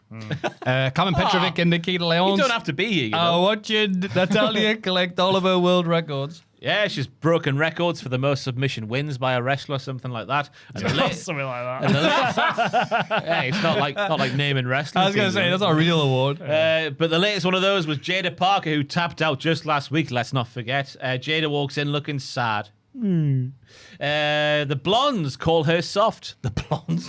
They call themselves the Blondes, Maggle. Nikita Lyons and Carmen Petrovic call her soft. It would appear that the Triple R appearance for Carmen Petrovic doesn't mean too much because she's still here with Nikita Lyons in this new stable, which still has no name. But then OTM are here because, of course, they used to be friends with Jada Parker and a stable together. And I thought they were done after Bronco Lima's appearance at Triple R, but the lads say they're good. And Bronco just did what he did because he needs to do that for JJ Tusaves, I think it was the name. Was a new name for me. So yeah, he's got friends in other places, but he's still in the mud. What do you think the stable? law. What do you think that stable will be called? Nice Submission stable. sorority. Yeah. Yes, the SS. Or to go back to Natalia's old catchphrase, the Yas Queens. Do you know when she would do that, like thingy from the Goonies? Yeah. No, don't be serious. They be calling themselves the Fart Foundation. Oh yes. Sorry. Sean Legacy and DVD defeated the Culling. Spears in the doghouse as the entrances start happening here. Lock it in, says Nico. Get your head back in the game, my player. That's not what he said at all. The faces beat up the heels, who appear to be completely useless for most of this match. Spears is the one who actually gets some offense in, which is more than can be said for Nico Vance. And surely the backwards way to book this match after Spears just cost Izzy Dame in the match prior. Surely Nico should be made to look like the big, powerful man who doesn't need Spears rather than the other way around. A little bit, yeah. Is every brand, and do we have to have a really crap stable that doesn't realise there are? Yes. Got the NFTs, the Vision, and now these lot. The culling. Yeah, Nico Vance should be... It is just shocking, isn't it, how bad every stable in WWE is. Not everyone, but like there's one token crap stable. No, no, all the stables. I can't think No, of a I mean, good stable. Bloodline's doing all right. They put up Eric Andre the other day. Bloodline are boring. No, who's a Vision good are stable? boring. MFTs are boring. Oh, is that all of them? American Alpha? Birthright are good. Birthright. Matthew Matthews made them go grind a face. Birthright are great. Not. Birthright are fantastic. You might be winning this argument, Joel. Come on, there's got to be someone else. There's not one good Chase stable. U were fantastic. Chase Were. U. They're The Schism were fantastic. all the way back there. Tony D'Angelo family, they There were you go. fantastic. The MFTs, they're not dead yet. As of time But of they're writing. boring and crap. Damn it! Wait, are there no good stables? There aren't any good stables now. No. Wow, I hadn't realised. The Judgment Day. Maybe. That could be the... But they're nowhere near as good as they were the last Yeah, few years. they're They've run out of hanging on. segments. Yeah, They're hanging on. Yeah. until I realised what they're going to do with the Liv Morgan booking. Right, JD by default. Yeah. Judgment default. I'll give you that. Joel is right, is what we've worked out Wow, there. Joel is rightening. Both faces can do all of the moves, but DVD has a better look, so he stands out more in my humble opinion. Spears taking the losing falls to the younger member of the Cullen flatter him, and they appear to be splitting up. Nico then puts Sean through the announce table, just like Keanu did earlier to EK Prosper. Very weird. Just after they rebuilt the table, which the commentary team sold well. We just rebuilt this. What are you doing? Bloody hell. But I just very confused about Sean Spears clearly being the older boy and the guy who's going to get kicked out the faction, but he's the one doing most of the moves in this match while Nico gets beaten up. Very strange booking, but there we go. Yeah. The match was good. DVD looks great. A great shooting star from him. I like his look. I want him to use him more. The split is weird. It feels like every tag team's breaking up now. You had Lyra turning on Bailey. Sugars out of Dark State. A hard refresh for all the divisions. Yeah, Yes. so we're getting... Gargano, Ciampa. So we're going to get Nico versus Spears now after we're just about to get Dion versus Sugars. And they did the same table spot as what they did to Sugars as well. You're right, It's the like agents just aren't every talking to single each other. one. They're not, are they? Yeah. Unless Sean Spears is about to defect What? to Dark State. No! calling Dark State, mix. That would send ructions through the NXT universe. Right, well, I'm like, when Mustafa last left ECW and New Jack to team up with other people. So it's, I'm teaming up with John Cronus now because his tag partner's left. We're the Gangsternators. What are their names? I The gotta say, Culling State is What coming was soon. the biggest defection from WCW to the NWO, in your opinion? From WCW to He was formerly a WCW guy who defected to the NWO. other than Hogan, do you mean? Yeah. Well, not Hogan. He started. So after that, Okay. I didn't think it would take this long. I don't understand the question. Who was the biggest defection from WCW to the NWO? That wasn't Hogan or Nash or Hall. Yeah. It's those three. What do you mean? What do you mean, Maffew? I don't understand. You mean... There's no one bigger than So Hogan. the NWO started as 3 men, Yeah. and then it They grew to got 30 huge. men. Yeah. So who was the biggest defection from WCW to the NWO? And that wasn't Hogan. Yeah, that wasn't Hogan. started. Yeah. Yeah. But I can't think of everybody. Brian Adams, next. Sean Spears joining the Cullen. what you wanted there, Will be bigger than Brian Adams joining the NWO. Whoa, let's not say things we're going to take back now, Ross. Hang on. I suppose it will be. The heat has affected us badly today. Woo! Remember Canyon's favourite expression? Who bigger than Hogan? All right, Horace, fine. You got me. Horace, yeah. Anyway. I very happy to see DVD looking good here. Yeah. He was wrestling like he was on fire, and I think that works really well when he's wrestling independent wrestlers who can work his style. In NXT, we haven't got that, I'm not being funny here, but like a clunky WWE style, he is still setting into that because he is still going 100 miles an hour. Bless him. He did land knees first on poor Sean Spears. And Sean Spears made it clear, oh, bloody hell. So fair enough then. Still enjoyed watching him do his thing now. And they won. So him and Sean Legacy, there's hope there. There's actually some promising tag teams coming up in NXT. Yeah. If they put them on TV, that's fantastic. The Dart and Romeo is one. Yeah. Hank and Tank, I guess, do have some chemistry. The Birthright. They might have the best males tag team division in WWE right now. They do. And you wouldn't know it if you didn't think argue about with it. They just need Spears and DVD to get their tag team name, because that's all it's missing, because currently it just feels like two singles wrestlers as a tag team. Right, yeah. And that's why I feel like DVD does stand out a bit more, because he just looks bigger and better. He's got bigger muscles, more tattoos. Yeah. Up the Belgium. Up the Belgium. Just give him I think I was said a few weeks ago, Legacy Media. That's the tag team. Oh, yeah. yes. Legacy Media is That is beautiful, mate. An inflatable VHS player. They come out the flap. I'd love that. Yeah, right. What's it called? No, you're right. Legacy Media is so good. They can wrestle, Horace and Brian at the next NXT PL. The biggest match. And then Tony died. Just Tony died. Go on, Ross. You wait the entire episode. As a treat, recap this. So it kicks off from minute one. What a start. Stone wants Tony to stay in line because it's the first pay-per-view on the CW network, which is you don't pay for, I don't think. And there's a double contract signed. So he wants the brand to look at spick span best. Oh, yes, it's going to be lovely. Tony then goes on the hunt for Naraku. I thought I was going to swear there, but I didn't. And he finds him in the car park. Dun, dun, dun. That's the red flag You there. don't want to find evil people there. God, Naraku wants to give the contract to Tony himself, because remember last week, Naraku was like, I could sign this contract, but I don't want to. Wait till next week. Yeah. For no reason whatsoever. No. The Triple H School of Booking. He's learning the WWE style. But when Tony is handed the contract and Tony opens the contract, he is greeted with a poof of fire. And Naraku reacts to this with the most evil laugh heard in media since I don't know which Bond villain you want to go with, but insert one now. Who had the most evil laugh? As I said earlier, Yosemite Sam. It sounded a bit like this. Ha ha ha ha ha ha ha. That's a good impression. Tony's face is burned, but I love this spot because the way Tony's holding the contract, he's clearly on his right hand got a little thing, and he goes, whoa, and then drops his right hand down.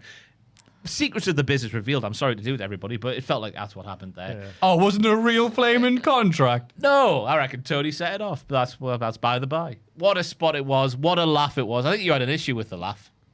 Oh, it's just crazy, isn't it? It was the worst one when they were backstage when he was talking to Stone and he just walked off. Yeah, that was even worse.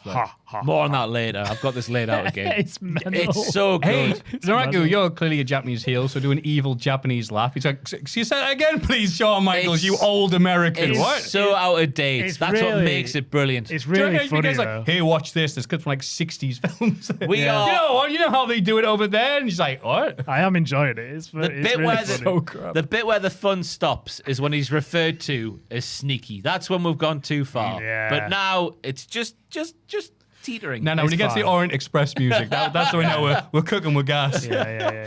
So yeah, the contract goes poof right. How in has Tony's he done face. that in kayfabe? How's he Because made he's it? evil and He's evil. Japanese. Do we need to... What do we need to do? What am I thinking? Yeah. Of What course. do you want, Joe? Do you want No. fire? Do you want mist? There's your two choices. Yeah, that's it. I don't need an Or explanation. Mr. It's fine. Fuji that throws salt in his eyes, I guess. Yeah. A tiny Mr. Undead Fuji throws... Oh, whatever. But the best bit of this is when Tony's getting loaded into the bloody ambulance. Yeah. Stone is going mad. He's going It's the mental. worst thing that's ever happened in Robert Stone's life. Yeah. And the guy putting Tony in the ambulance is clearly just an intern at the ambulance place or whatever, because he couldn't give a toss. Yeah. He's just moving so slowly. He's just looking at Stone like he's just, what are you shouting at me for? I don't know who it was, but Yeah. he Oh, I did didn't- not. I didn't check Because that out. Stone says, "Will there be a doctor waiting?" He goes, "Yeah." Will are you sure Will there'll there be a doctor waiting at the Yeah, hospital? I think Gee, so. let me think. He did not understand the assignment, that guy, whatsoever. Just made it prime NXT 2.0. Oh, I have to go back and watch that. I didn't replay it. Oh, fantastic. He had long hair similar to yours. Oh, thank you. That's the guy you're looking out for. That's the guy. Just, He's me. He's literally me. Then we see Tony getting treated at the First Response Memorial Hospital. And remember when he used to say local medical facility because they didn't want weirdos turning up to the place? There must have been thousands outside the doors. Like Michael Jackson in Paris that time. Yeah. Just waiting for Tony to come out. The First Response Memorial Hospital. So then we move on later on. Stone waits about an hour to ask... he waits an hour to ask Naraku, what was all that about, pal? Stone said he should suspend Naraku. Naraku says if you do that, you're going to have a title match at the Great American Bash. Ha ha ha ha ha. And he walks off really slowly, like it was a SmackDown Know Your Role cutscene. Yeah. Do. Naraku then walks past Keanu Carver, who says he's running through everybody till he gets a title match, as it looks like that's going to be Naraku's first feud coming out winning the title. Because he's winning the title. He is winning the title. Tony's face has fallen off. So he has to, because Tony D's, there's no one else from the face after this. So Then later on, Robert Stone is on the phone to Ronald Mysterious. There will be luchadores at the Great American Bash. We learn in this segment here. By the night's end, he's going to announce who Naraku's opponent will be at the Great American Bash because the challenger has been awarded. man, I was going to switch off NXT. I have to watch the end of the show to find out who it is. The challenge has been rewarded for maiming the champion. Yeah, not suspended. Not suspended. Yeah. Naraku's got the match. Did I miss that bit? No, it's it's- like, but that's it. There's the suspense. Who's he gonna face? That's the dilemma now. He watched and get flamed in the face. Why is he not being punished? Because he's Stones- right. Nargo's right. You've already hyped it up. Yeah, you've got no title match. And, yeah, Stone's you like, can't possibly Stone's get someone else. one of the few things I can change at the last minute is the card subject to change. But then at this moment, I'm going cock a hoop because I don't really give a toss about the new Tony D'Angelo. I missed. Oh, do you not? I missed the Mobman days. Yeah. He's all peeled back now. I liked Strip him back, like that's what I mean. a month ago. No, Peel you're back. thinking about the Muppets again.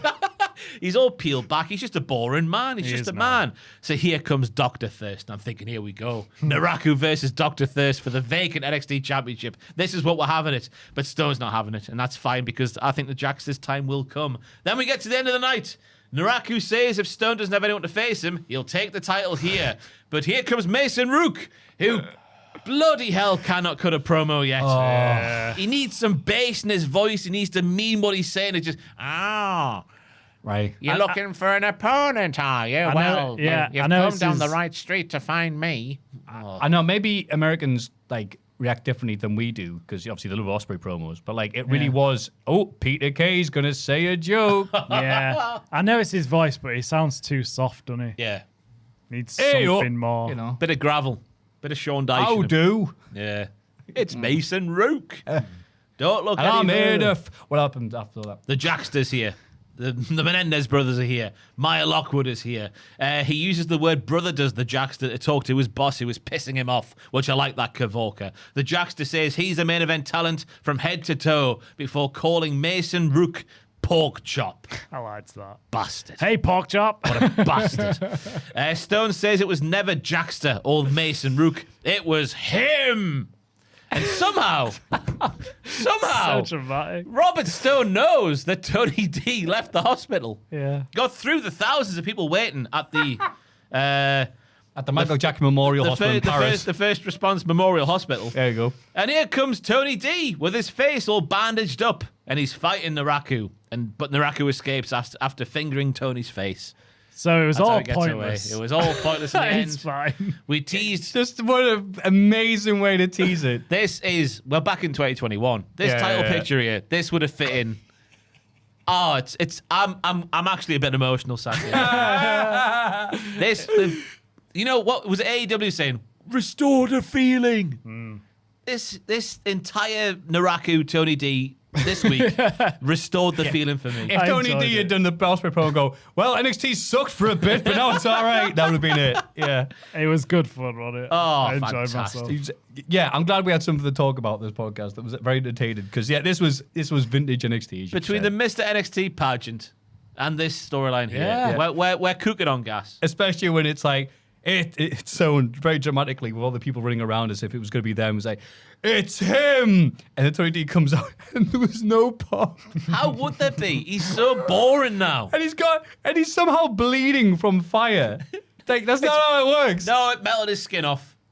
Yeah. It's fourth degree, never Yeah. mind third.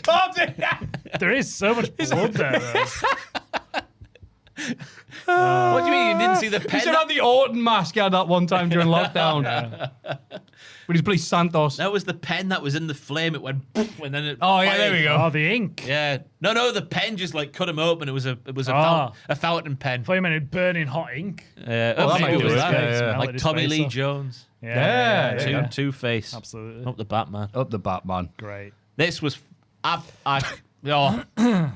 This is the best. My move of the week has got to be the contract. Oh my! Oh, baby!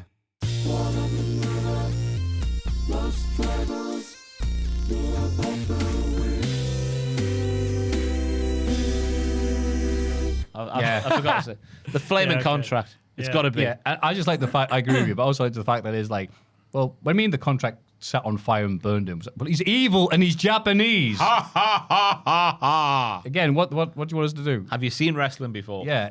Have you seen it in the 70s and 80s? It's so out of date. As I say, we're teetering on it being inappropriate. We're just on the right side at the moment, but we're dangerously close. Yeah.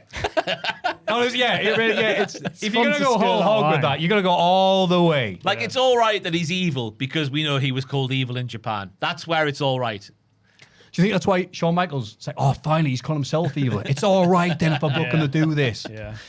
If they dare use words like sneaky or maybe give him salt or something, then we'll go. You can come out to the theme song from Pearl Harbor. It's all right. He's called evil.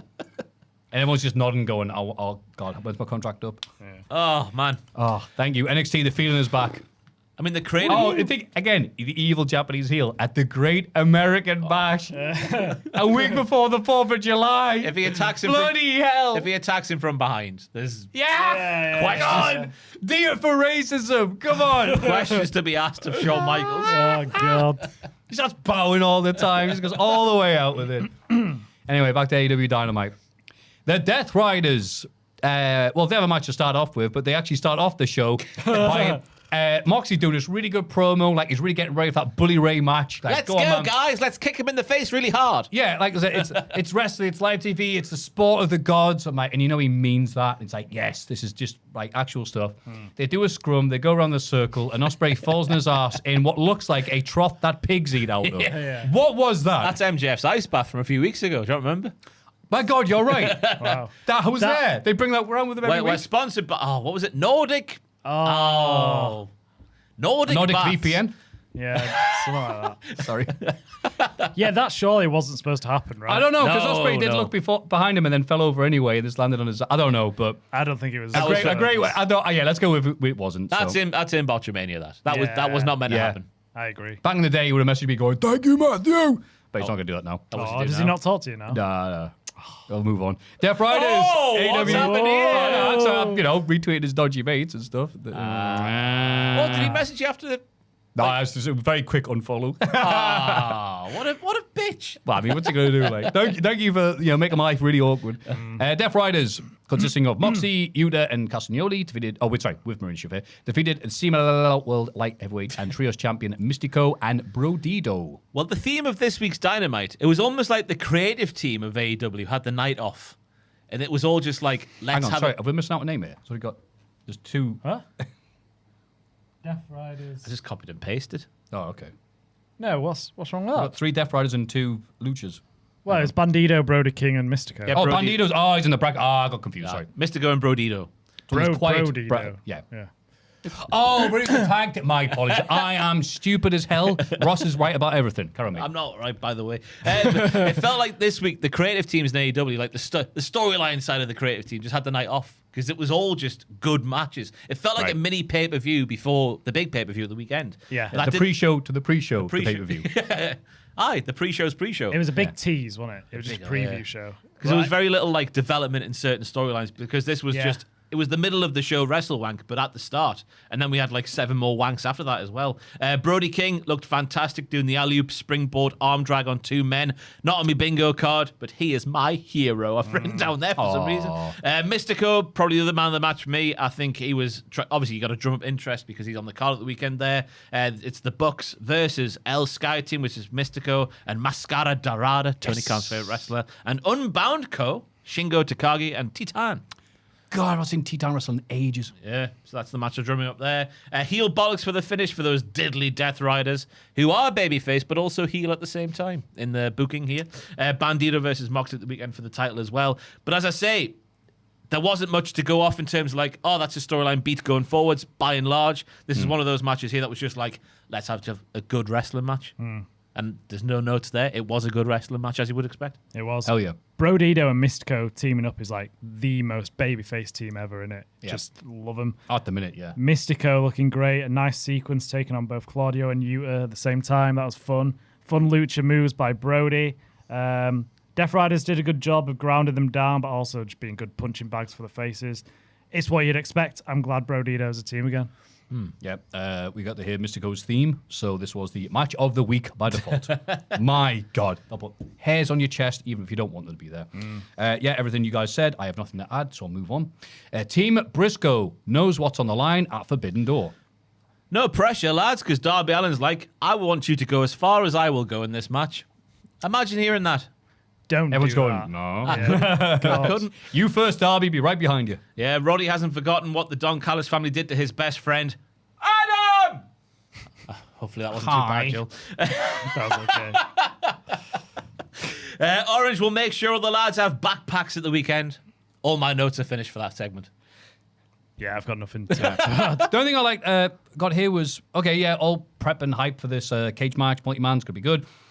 Roddy Strong in his promos is just, he's got Adam Priest, but that's a different guy, sorry. Damian Priest levels of excitement in his delivery. Oh, yeah. It's like, me and my good friend Adam, he almost like, he should just yell, remember my catchphrase when I was over? Yeah. And then he just carries on, which is like, bless him. Still love him in the ring, but I think he's just like, all right, whatever. He's always been that way. He's always been like the sort of, in terms of a promo. I remember during, like, obviously, the Undisputed Era days in particular, he was like the airheaded jock. Right. That was his kind of shtick that it's not like overtly obvious and like you just take a step back and realize, oh, maybe that's what he's doing, or maybe he's just a bit like subdued in promos. Yeah, I think it's a bit of both. I don't think I really noticed until now, bless him. But again, when you got Darby, Orange, and everybody else around you, I think it sticks out. But still like his in-ring work. I'm just being critical for the sake of being critical. Fair enough. And then a TBS Championship Survival of the Fittest qualifying match. Harley Cameron somehow defeated the problem, Marina Shafir. She is Superwoman. Supergirl. Supergirl. She was at the premiere, I think. She was, yeah. She was, absolutely. What's the point in Wonder Woman then if there's a Supergirl? Well, it's different. Different. Yeah. How so? One's a girl, one's a woman. Wonder Woman's a different character. Not yet a woman, still a girl or whatever. Britney Spears. Whatever that song is. not a girl. Not yet a woman. That's it, not yet a woman, whatever. Don't know. Yeah. Oh, also in Dublin, they had on the main street that one goes by, a giant Supergirl thing on the side of the wall of some place. And they got the 3D font, so the text stood out. Oh, that's cool. I'd never seen that before. That was nice. Nice. And you didn't have to put glasses on. No, well, I do because of my bad eyesight. I meant 3D glasses. There's cinemas and that. Do you remember when they brought in Sky Sports 3D? Yeah. Was it any that's good? weird. Horrible. I remember Just- them hyping the hell out of it. You had to But, put the glasses on. It made the pitch flat. and Yeah. the players 3D? But in your TV. No, just made the pitch flat and like the players stick up like that. Yeah. Oh, yeah, right. What it didn't catch on. Yeah. Anyway, Yeah. that's 3D news out the way. 3D news. 3D news. 3D news. Any hair news this week? Not yet. I don't think, Maffew. I don't know why I Hey. shouted it there. There might be some hair news next week. Let me tell you. Oh, we're teasing it like NXT. How so, Joel? You'll have to find out next Oh, week. you? Oh, you? Well, you'll have to find out next Are you week. going You're for it? promising it. Well, you'll have to find out next week. Please go full upside down head. Upside down hair? Yeah, bald Yeah. at the top and then Hair at the bottom. Yeah. Maybe. Go on, Joel. Maybe. I believe in you. I'm booked You in. wear a hat. You could say that now. Wait, can you look at the camera? Can you say that? Yeah, we can't see your hat. Oh, now you can. Damn it. Yeah. Huh? Okay. I'm booked in on Saturday. Are you going full? Well, you'll have to see. Are you going Statham? Or are you going like Stone Oh, Cold? he was on Raw. I'm not going stone cold, bloody hell. I'm not going that bad. No, I don't know. Well, I do know. You'll have to see. It's a tease We for nearly hair tricked them news. then. Yeah. What are you booked in for? Hair. Cool. I've learned this week what the old survival of the fittest was, and it's a Ring of Honor gimmick brought forward by AEW here. There's going to be My God, you're right. a 6-person elimination match for AEW this time around. Shida, Persephone, and Statlander were qualified before this match took place. Obviously, Harley Cameron makes it 4 out of the 6 at this point of the show, confirmed. I thought it was a lovely start of the match with the Supergirl posing on the apron. The Supergirl posing. Harley doing the Supergirl pose, and then Marina just comes here and hoofs her in the belly. Fantastic start. Marina wearing boots because of the damage she's done to the Salisbury feet in recent weeks with all the blood and guts and malarkey that the Death Riders have been doing on AEW TV. Makes sense up the tactics. But then she took them off. She did, yeah. I guess sweaty feet in boot, lubricant on sole of feet. Yeah, I don't mind it. That's fine. Tactics. I like you read that like it's an old proverb. Scrappy display from Harley, who did a good job of keeping the crowd involved by being easy to root for in this one against a big evil woman in Marina Shafir. It felt like Marina was a lion and Harley was a little Pumba. And eventually the lion would just eat the prey when she was ready to eat the prey. But she didn't have the chance to because Pumba rolled her up for the win. I'm the only man in the world to compare Harley Cameron to Pumba, but here we are. I know what I'm saying, and I say it with my chest. Stand by it. Yeah. I was surprised that Marina lost. I don't know if I loved it either. I like Harley a lot, but I think they should be keeping Shafir strong. Do you reckon it's because it was a Supergirl thing? Yeah. Yeah. Definitely. Yeah. I actually, not that she used her Supergirl abilities if someone misreads that. We're she used doing the power of flight to win. We're doing the half-year culties soon, and I was thinking of putting Marina Shafir down for most underrated. But then I had a look at a cage match, and she's lost a lot this year. It feels like she's a threat, but she's lost a lot. Someone else decides who wins and loses. What? That's right. The mana, but oh, it's me. Yeah. Are you saying wins and losses don't matter? No, they do matter. Like the John Cena tournament. But I don't think they matter in the underrated category, unless you're going underutilized. Yeah. It's always a funny category, that one. Yeah. It's a tricky one underrated, isn't It's it? always that debate, isn't it? Underutilized and underrated. And that's why it's a fun thing to watch. I can't wait for it. It will be live next week at some point. Yes, nice, yes. We haven't yet decided. Oh. Sam's away. I don't want to go. It'll be Tuesday, and then Sam go, actually, I'm having sausages on Tuesday, so... How does that get in the way of things? And Sam just leaves you on red. Right. But yeah, I like that we got a shock win here. I'm struggling. Beg your pardon. We got a shock win here. Full stop. Never doubt Harley Cameron. I didn't love it. Feel the wrath. I liked it because I think Harley is underutilized. So her getting a surprise win of this ilk, it's not like it's someone that you wouldn't want to see more of. Yeah, that's true. That's true. And if they're not going to have Marina win that match, then it makes sense for not to be in it. Fair enough. Hey, you've won me round, yeah. Well, you won us all over, Joe, with your love and warmth. Thank you. I wholeheartedly agree with that message, Joel. Thank you so much. You are the wind beneath our wings. Wow. The people's princess of the podcast. Yeah. What haircut you get next week? Will Ospreay defeated ELP? Ignored you. Yeah, I'm not Riley. You'll have to find out. If this match was taking place on a UK indie show and there was a knob head in the front row, they'd be shouting wrestling with that cadence after the first few minutes of this one, because this was a different feel of match with Ospreay in particular, with the ground and the pound and the fun in fundamentals early on from both men. It was fantastic to watch. But then the big bollocks come out, went up through the gears, and other generic phrases I've written in my notes. ELP with a lovely acai moonsault, a stunner-esque sequence where he survived one, went over the top in like a sliced bread fashion and hit another of his own. Fantastic. Second place and move of the week behind Naraku's exploding contract. And I realize there might be people who skip the NXT bit and listen to the AEW bit. Oh, and if you are one of those people, let us know. You must be sick right now. The best moment of the match was the trading forearms, where Ospreay just goes full Big John and just goes, and sees him off to the floor. Way more effective than anything flippy for me. No flips, just fists. Yeah? No, he's doing a good job, and he's integrating the Death Rider stuff into his moveset now week by week. Yeah. More aggressive side. It's good. I didn't really know who ELP was. Oh, not really. Oh, fair enough. I don't Maffew's really. got stories.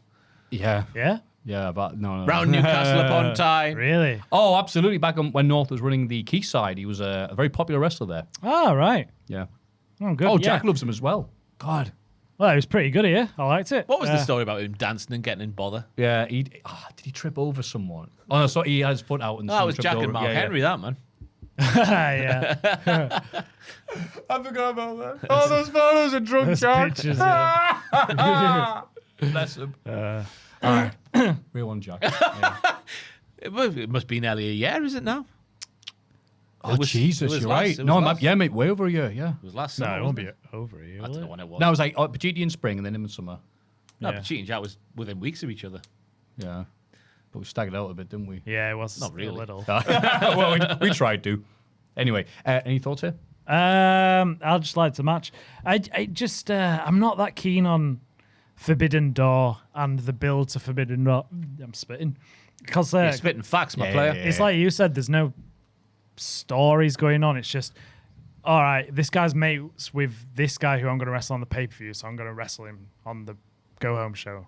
And it's just like a tease to the Forbidden Door with no story progression. It's just matches in it, and it's hard for me to get invested, especially when I don't know the guys. That's why I like the main event this year, because the main event does have implications for the next show. Yeah, With Yeah, Mark they're Briscoe. learning from not making it all about, the interpromotional stuff. It's, I mean, it's yeah. comfortably my least favorite show to cover for WTF moments on the Cultaholic Patreon, because it is just like just a match. just matches and no real like, oh, why have they done that? And, Yeah.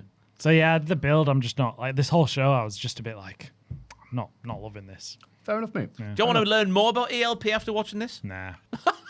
Learn about Electric Light Orchestra, or whatever they're going to call it. Podcast. That didn't work. Yeah, no, I liked it. I like ELP. I haven't seen him in ages, so obviously I don't like him enough to go find out his work in New Japan. That's just New Japan, though, isn't Yeah, it? yeah, It's not So him. that it's just not my cup of tea, so I'm glad they had to come over here. I have a nice little match with Ospreay. Surprised that the Hidden Blade connected and won for Will Ospreay after we doing all the submission stuff with Moxley, but I guess that's because his neck was hurting and ELP's a flippy dude, so gotta give the people what they want on the go home show. So I'll be more interested to see how Ospreay wrestles on the big show against a more formidable opponent. Oh, he's not wrestling the Big Show. Oh, how does AEW theme go? Had the way. I remember his trying to have no more BS on there. No, that was good. What a great double entendre. Fantastic. Double entendre. Remember he got slammed by, was it Hobbs on a car? Aye, that's how he died? Was that the time we saw him? I think it? so. It's literally the I mean, it's Otis been a versus while. car thing, Oh, no, isn't he it? was, was that before or after the Rizzler? He did something with the Rizzler, didn't he? Probably. Did he eat him? If it's not, I don't care. We'll move on. Swerve Strickland defeated Death Riders Daniel Garcia. I thought Garcia looked fantastic here. And again, I'm asking, like, he's sort of kept strong with the finish because he goes for the house call, kicks out, Yeah. and it's a hidden blade that gets the win for Swerve, which sends a message to Will Ospreay ahead of Forbidden Door, which keeps Garcia relatively strong. But for what reason? Because he's descended into, like, the Utah level of, like, background Death Rider man. He is the Utah equivalent, isn't he? Yeah. 100%. The straight man to Wheater's. To Wheater's? Wheaters. Teenage dirtbag. Her name is Noel. It's been a while since he's wrestled a singles match as well, I feel like you never see that anymore. Garcia. That From sounds like Garcia. a collision special. Especially on, on Dynamite. Yeah. Swerve's entrance cuts off Ospreay, who was hugging the babies and kissing the babies at ringside area, to send a message once again. Loads of messages sent here by Swerve to Ospreay. Swerve not taking Garcia seriously, even though Garcia had a proper intense entrance. Everything all right at home, pal? I'm asking myself here to Garcia, because it looked like there was issues going on. Why? He was like, ah! He was entrance. Bloody hell. This is how the Death Riders get fired up. He was in fuego. Yeah, just to make them ring around the rosy. Bloody hell, Maffew. around the Yeah. rosy. We're in hour 4, that's for sure. I thought Garcia looked throughout, but the story of the match was Garcia's at that level, but Swerve's on a different level. Like, Garcia would try 5 things, then Swerve would do one thing, but the one thing was really cool and really hard and really tough, and he just looked like a different level of performer because of that one there. And I guess that's what it was, because as we say there, Garcia is a background character in the old Death Riders. So it was competitive, but Swerve, it was just, until I've written down, until the Styles Clash spot where Swerve looked like a silly Billy with his leg giving way, which set up the Styles Clash spot. So he went, ah! Oh, yeah, he just fell over, didn't he? Yeah. Weird. Who was it who gets... No, because he has his leg. I know. He looked like the dentist in Mr. Bean. Oh, we're gonna say, Who's the dentist in Mr. Bean? Oh, yeah, when it's Mr. Bean gets classic. yeah. Mr. Bean starts doing dentistry to himself. And then it ends up with the dentist getting the Novocaine in his leg, yeah. and his leg goes all floppy like a flump. That happened to me yesterday. Oh, What happened? Oh, it was fantastic. This was in the morning, by the way. My foot just went dead, and I tried to watch the sink, and I was like, I can't walk. Oh, have you been sat down for a while, or what? Yeah, I think I had my leg crossed over. And it just Oh, went that can dead. do it. Yeah. Blood gone. blood I gone. was like, right, I'm going to go up and get some soup. No cane. Yeah. This will help me walk there. I like that Swerve came out immediately after Ospreay. Just, there's beef there. And he's like, look what I'm going to do to you, lad. And, get his lad in with his own move. I was somewhat distracted by the fact that, for once, you got a lovely little shot of the Titantron and Swerve waiting there. They go, menacing. And we got to look at Swerve Strickland's Titantron. And I hadn't noticed it before, but it's got Swerve Strickland in a unique font where the S's are lightning bolts, and they're right next to one another. Oh. And that is a bad look I had not noticed before. I'm like, you need to change that right now, mate. Oh, they've got an 88 just below it as well, haven't they? That they need to take away. What? Oh. Yeah, so, to build up, Garcia looked really good for a change. Yeah. I thought it would be nice if Swerve just came out and beat him in 3 seconds. But look, I was supposed to be scared of you, Ospreay. Yeah, I wouldn't mind. Look at your boy. But that's not how AEW does things. I'm not complaining. It was nice to see Garcia capable of showing that he can be on TV. Yeah. Then Which after the he hasn't bell, done for a while. after the bell, Swerve attacks Dan some more because he's a dick. But he has Ospreay to save his training partner. And a Nana leg sweep allows Swerve to attempt a vertebreaker, but he gets thwarted by Garcia, who ends up eating the vertebreaker by himself. So heat put on Swerve after he got some more heat anyway. Lots of heat. Which probably means that Willie's winning. Which he is. I mean, with Forbidden Door coming is, up. Bloody Wembley coming up, sorry. Yeah. Are you going this year or not? Nope. No. No, you decided. Yeah, I'm going to go to VXV instead. A lot of people who I know who are going to Germany every year, they didn't go like last year or 2 years ago, where they all went, we're going to do AEW instead. And now people are going, I'm going to do VXV. So it's all around the same time. Yeah. No, I don't like London. The heat will probably be bloody awful. And rather than do an amazing another little podcast, so here we go, hey, it's sweaty. I'm just going to watch it at home. And not really interested in seeing Ospreay. I'm not going to pay bloody stadium prices to see Ospreay win the big belt. It's like, Especially after you followed you on Twitter. Bloody hell. No, we'll move on. Then we got Team DCMJF is trying to operate like a family? Question mark. Getting to know you. Getting to know all about you. It started off like one of them promos, but then we get some meat, so we do. Kev is going to send Darby to the ER. What does ER stand for? The emergency room. I've just worked out in my own head there. Clever. Oh, you boy. were actually asking us. I was for a second there. That's Bless you. Cracked I am. Kev reminds MJF that he wants a title shot after this little shenanigan is done with. But MJF is either too scared of Kev to acknowledge him or just doesn't care. I couldn't quite work it out. It's too hard to tell at this stage. What do you reckon? Does he care or is he scared? I thought you were talking to Maffew, sorry. The floor, the entire, all of you. I don't know. That's fair, Joel. What do you reckon, Matthew? What Joel said. Jesus Christ. Fletcher is coming for Takeshita to prove he's the new alpha. MJF cuts off Andrade's wanky bit of the promo. I mean that in terms of like they're wanking each other off. Like, look at how great we are, which is a good way to keep that rivalry going. Hell of a promo from MJF, which is it was Flair-esque. I've got a white collar. You've got a blue collar. People like you will like malarkey. But the main bit was, you've never beaten me with a J Driller, excuse me, when it matters, which I think was a good thing as well. Yeah. Yeah. I feel like my brain is filled with concrete. That's a good expression. My brain is like Vince McMahon's car with Stone Cold. Oh, God. It's what a just good about to bit. go. Psh. Yeah. The little white Corvette. We should have had a beer. R.A.P. You want to get a beer? Yeah. Yeah, go for You it. want to get a beer? Oh, yeah, get us a beer. Go for it. Woo! Nothing's That'll going to help. help me right now. I might as well go down in style, you know. That'll help loosen the mind. After this, I'm going to do a New Jack dive off the bloody building. God. Yeah, I like just everyone got a chance to do who they were and what they are. Yeah. And Okada's well-timed bitch. It's always pleasant He's to hear. always good at that. And Don Callis like, it's the greatest wrestler, like, for the past 2,000 years. It's like, it does feel like that, doesn't it? Yeah. Oh, wow. There's 3 left as well. Fragile. Yes, I am. Oh, sorry, that's a box. Oh, There thank go, you pal. so much. It was There meant you to go. be. A hazy rat. Hey, easy rat. Are we like, are they endorsing us? Or do we say their names? Ossa Brewery just sent them up for the WrestleMania podcast, and they've been in the fridge since then. Every week is WrestleMania when you're sat next to Ross. It's impressive they've been in the fridge for that long. 2.5 months. Please go isn't it? off. No, I just I'm mean, kidding. Sounds like how much of an alcoholic, Smells Joe? like rat. Oh, I'm so hungry as well. This is going to go straight at my head. Oh, Jesus. What are you doing? Oh, this wasn't ready for that taste. That lovely taste. That Whoa. refreshing. Oh my god! Oh, when I want a rat IPA, I always get it hazy. Well, that's the last time they're sending us anything. Cheers Oh, for that, you've ruined Maffew. it, Maffew. I'm drinking it, Anna. What a dick. Yum yum. It's a lovely It's fruity an IPA. IPA. It's what you want from an IPA. Oh, goody.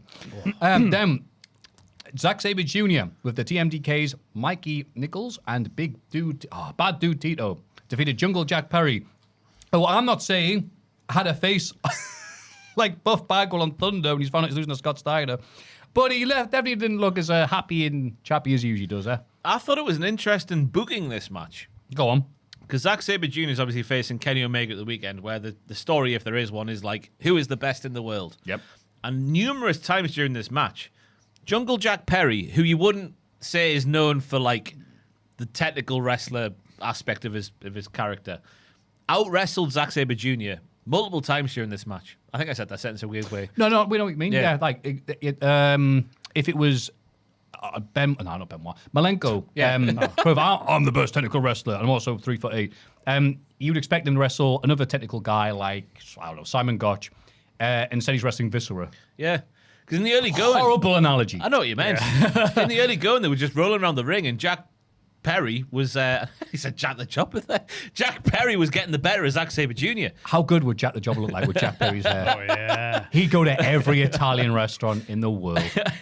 But then eventually Zack Sabre Jr. gets on top, takes control of the arm, and then works the arm some more, and that's the start. Oh my god, I can't get Some my more. words. It works Like some more. rhymes, yes. Go on. Some more. Give me some more. Give me some more. It was great from start to finish, the working of the arm. Theme of the night with Garcia and Harley, and now Jack was great, gutsy performances from an underdog perspective. But Zack was always one step ahead in the latter stages of this one, as a bubble just formed in the corner of my mouth as I was talking there. That was horrible to feel. Rather than being... it was being better with more risen aura like we saw earlier night from the likes of Swerve Strickland. He just did a horrible finish for the win, which was fantastic. Third place in my move of the week. Yeah. Naraku, then the stunner from ELP, then the finisher from Zack Sabre Jr. Yeah. The arm, I forget what he was calling it. I got confused. You said horrible finish, but you meant it looked. It like looked devastating. Right. Yeah, yeah. Okay, I'm with you. Yeah, It was a brilliant finish that Yeah, looked yeah. horrible. Yes. Yeah. Yes. It did. He wrenched it. It was like when D'Lo Brown had his tit split Ah. What? by Dan Severn. Do you remember? Oh, you mean kayfabe? Oh, yeah. I remember that. Yeah. God. Oh, that evil Dan Severn with a 666 on his forehead. Yeah, I got the Zack Sabre Jr. maybe just wasn't taking Perry seriously at the start, so that's why he was Yeah. capitalizing. Because he was like, I can beat this guy, and then he had to like actually try. I don't mind it because he won in the end. Jack Perry is becoming a very reliable wrestler, isn't he? A TV wrestler. Yes. He's very much You know like who said that? some guy. You. He's very much like the JD McDonough of the organization now. Okay. Just reliable. Yeah. Old reliable. Yeah. Will he sign his new contract? Do you That was the think? thing. yes. I agree with what you're saying. It was weird. Zack Sabre Jr., the greatest technical wrestler of all time, had to struggle with Jungle Jack Perry. Presumably all that work in the jungle, wrestling the tigers and lions, helped him. But also, there's two things there. Well, one, this is almost made for the Death Riders, whose whole thing is they're working this, but they're not beefing with him right now, so it doesn't make any sense. And Jungle Boy might be on the way out. So that's why I thought they did this. And I thought also they have to extend the match somewhat to make it enjoyable for the fans and stuff like that, which is why Zack sold that. But also to show he can overcome even Jungle Jack Perry. I can't see Perry leaving. Me neither. I don't see him like going to WWE. I don't think he'd work there. I can see him leaving, but WWE's a hard. Like, really? Maybe? Yeah, I don't see that. Because he has been in AEW for ages. I'm not being in a way like, get rid of everybody who's been there for a while, but some people have like hit their ceiling.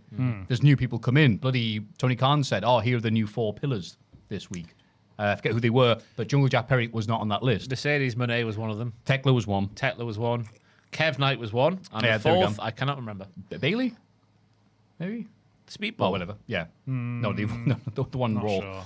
sure. So, yeah, but it's like, okay, we do need to change up sometimes. And as much as I've enjoyed his run that he's doing now, which is way better than the previous runs he's been doing. Fletcher. Yeah. Of course, fair yeah. enough, yeah. I think he has done everything that he will do in the company.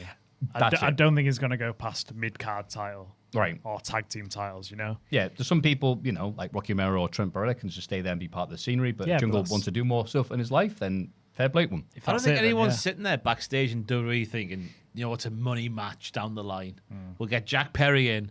Him and CM Oh, Punk. I hadn't even thought about that. I don't think anyone's no. thinking that though. No. We'd never hear the end of it online. It'd be bloody awful. It'd be really annoying. I think Tony Khan's got a back in me. Yeah. He essentially picked him over CM Punk back in the day. Essentially, I mean- if you boil it down. Yeah.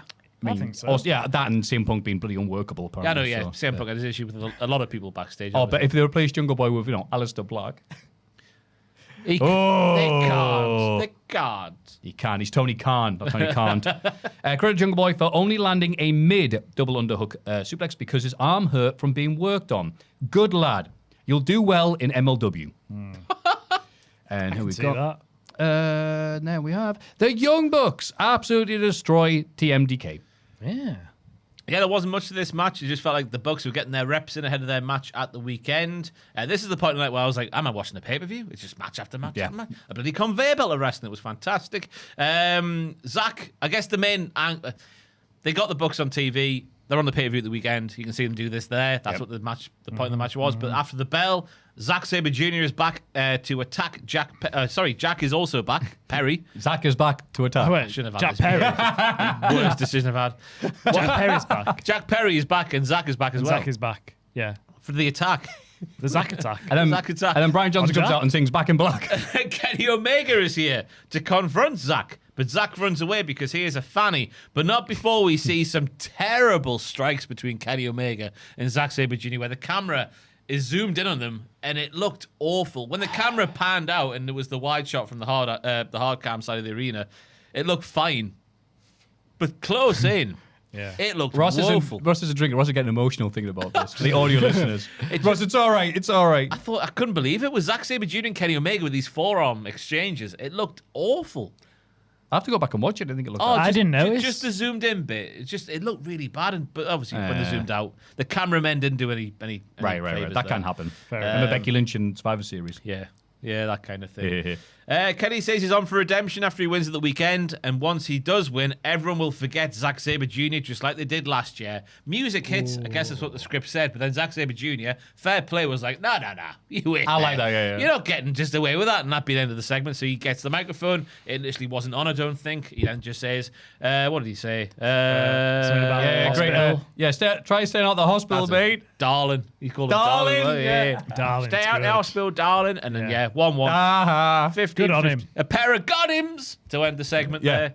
Because it was definitely meant to end with Kenny Omega going, zinger, haha, 100%. got you. And Yeah. then Zack was like, no. And Zach's like, no, I want people to buy the pay-per-view. You are rubbish on the mic when you're a face, Kenny Omega. It was better than last week's. His promo this week, I thought. Aye, Omega. but so was losing Rochambeau. Bloody hell. Yeah, Kenny just, I don't know what's happened to him, but he's rubbish on the mic right now as a face. He looks haggard beyond belief. I'm sure he'll be all right. He might just to step up on the pay-per-view is absolutely fine, but it's like, on the commentary, wow, Kenny looking great. I'm like, are you kidding? I want him to go to the hospital, darling. Stay there for a bit. Yeah. Bloody hell. But I'm sure I'm going to enjoy the match. It'll be a great match. It will. Then TBS Championship Survival. Queen Aminata defeated Ring of Honor Women's World TV Champion Red Velvet. Cake. The evil cake of death that Joel hates. The Correct. best The heel cake. cake. My friend did annoy me by going, Red Velvet, it's just cake, but with red colouring in. I'm like, how dare you say that? It is. No, it's it the is. it's the combination of the thing on the top Yeah.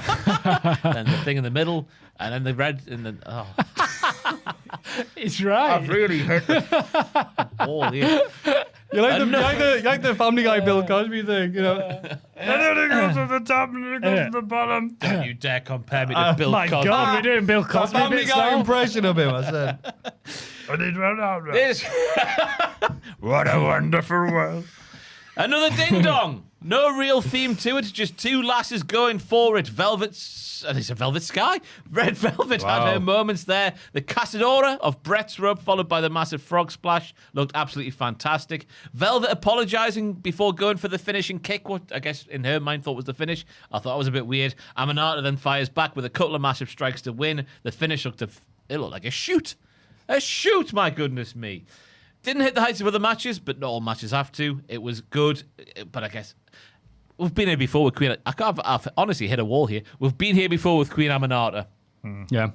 Get off the pot or have a big poo. Yeah, I agree. And I hope they have a big poo this time because it feels like we've been there before, but they've not gone all the way with it. Because I think she's great. Yeah. Yeah, I like her winning. I thought she should win this and then go on and win the belt because it'll catapult her up the card a bit. Because I think both of these people should be bigger than where they are now. This match was good and given time. Red Velvet apologized at one bit, which I thought was weird. Did you see that? Yeah, I mean, that's what she said, yeah. Oh, sorry. I was paying attention, mate. Yeah. I almost thought that was a good, like, if that was supposed to happen, like, yeah, sorry about this. Kick, 1, 2. Oh, you kicked out. Yeah. Bollocks. I don't apologize to them. Well, she swung and missed. That's what happened. Yeah, she didn't hit. She was like, sorry. Big swing. I think it was a big kick, wasn't it? Yeah, it Then went she for a missed. kick. Yeah, but I almost thought that's a cool thing. Sorry about this. Then you miss. It's like, oh. Egg in the cake. Egg in the cake. The red velvet cake. Red velvet cake. Oh, beautiful. I made some banana bread yesterday. Of course you did. In the soaring heat, you had the oven on. Oh, I went. It was so hot 2 nights ago, Tuesday. I was like, I'm going to go Too Good to Go. So there was a Greg's I've never been to before, in an area I've never been to before, in Newcastle. And I was like, well, we'll go there because it was $2.88 for a bag, I think, of like Too Good to Go. I remember what Too Good to Go is, right? It's the Oh, yeah, so when they're closing the shops at night, instead of throwing the food away, they put it in like little bags and sell it off for cheap. So I got there, got 1 bag each for me and Kayla. Oh, I got like 4 boxes of chicken goujons, 4 boxes of like the little chicken bites, 4 boxes of another one. Did you know Greg's do mac and cheese now? We've got 2 mac and cheeses. I did not know that. We got potato wedges. I like the wedges. We had a feast for £2.88. I don't know why I spoke about this, but you saying something about banana bread and ovens. Oh, yeah, because we didn't want to turn the oven on. So let's get Too Good to Go. Yeah. That beer is making me not talk even worse than earlier. The People love you talking like that. Can't talk. People are like, screw AEW Dynamite. What else do you eat from Greg's? I'm in the wrong job. I'll tell you what, the Greg's, they do good chicken and wedges and that kind of stuff, don't they? Yeah. Surprisingly so. I went for a period where I couldn't walk past a Greg's, so I'll get those potato wedges. Yeah. And I knew which ones sold them and which ones don't, because it's not everyone that does them. Which is sad. I didn't know. They're up the Too Good to Go. We got so much food for £2.88. I forgot about that app. I need to get back on it. It's good, isn't it? I also It's need to always eat late more. at night, though, isn't it, when you have to pick it up? No, this must have been stuff they had out at lunchtime. So we picked up at like, because I finished work at 4 on Tuesday because I was walking. So we got home at like 4:45 and then just drove to Greg's and got it at like 5 p.m. Yeah. Fair. Toby Carver, you have to wait until 9 p.m. That's the kicker. I'd wait. That's what. Yeah, it is. I'd set up camp with a folding chair. It's heavy to go to bed on a Carvery at 9 p.m. God, that's how northern I am. I'm like, everyone, oh, you're in the queue for, mate? No, GDA 6 queue starts in. I'm going to Toby Carvery, mate. How was your banana bread, mate? Really nice. I thought it was too wet, but it was all right. Make me some. It was nice. I was going to say, I don't believe you. You have to bring some in. Well, And I think we've done this before and it didn't work. So nearly all gone already. Make Oh, some that's more. a good sign, yeah. You heard it here first. Joe will bring his banana bread to the podcast next week. Okay. Yeah. On top of my shaved head. Whoa! Oh, like a magician. Oh, nice. That'd be good, wouldn't it? Yes. That is big hair news. That's big hair news, baby. So can you confirm you are shaving your head? I'm getting a buzz cut. So you are going the Statham route? Yeah. I'm not sure how this a short, bit- but is a this a buzz stuff- cut's pretty short. Yeah. Oh, okay, right, yeah, sorry. Just a clipper all over. No Yeah. fade. Yeah, you're right. No fade, no fade. No There you fade. go. No fade. No FR, fade, FR. no glory. Finally, now Joel's not gooning us, we can do the jingle. He's going for a buzz cut. Hair news! Hair news! Hair news! Hair news! Hair news! Oh, God. The Young Bucks are ready for Forbidden Oh, Door. Queen Arnada versus Red Velvet, my match of the night. I'm like, this will be a whatever TV match. But I got into it. Glad to see Aminata on TV. I forgot how much I liked watching her wrestle. This was I remember you. Can't remember last time you were on Bloody Dynamite, but yeah, hell yeah. I like this. The sorry kick was nice. And just good action. Yeah. It's like seeing old friends, and I got so excited when it's like Red Velvet's Titantron. Thankfully, didn't have any SS's in, like Strickland's. It was a picture of a cake, and I went, Red Velvet on Dynamite! And it was her. She can dance, can't she? She can leave her friends behind.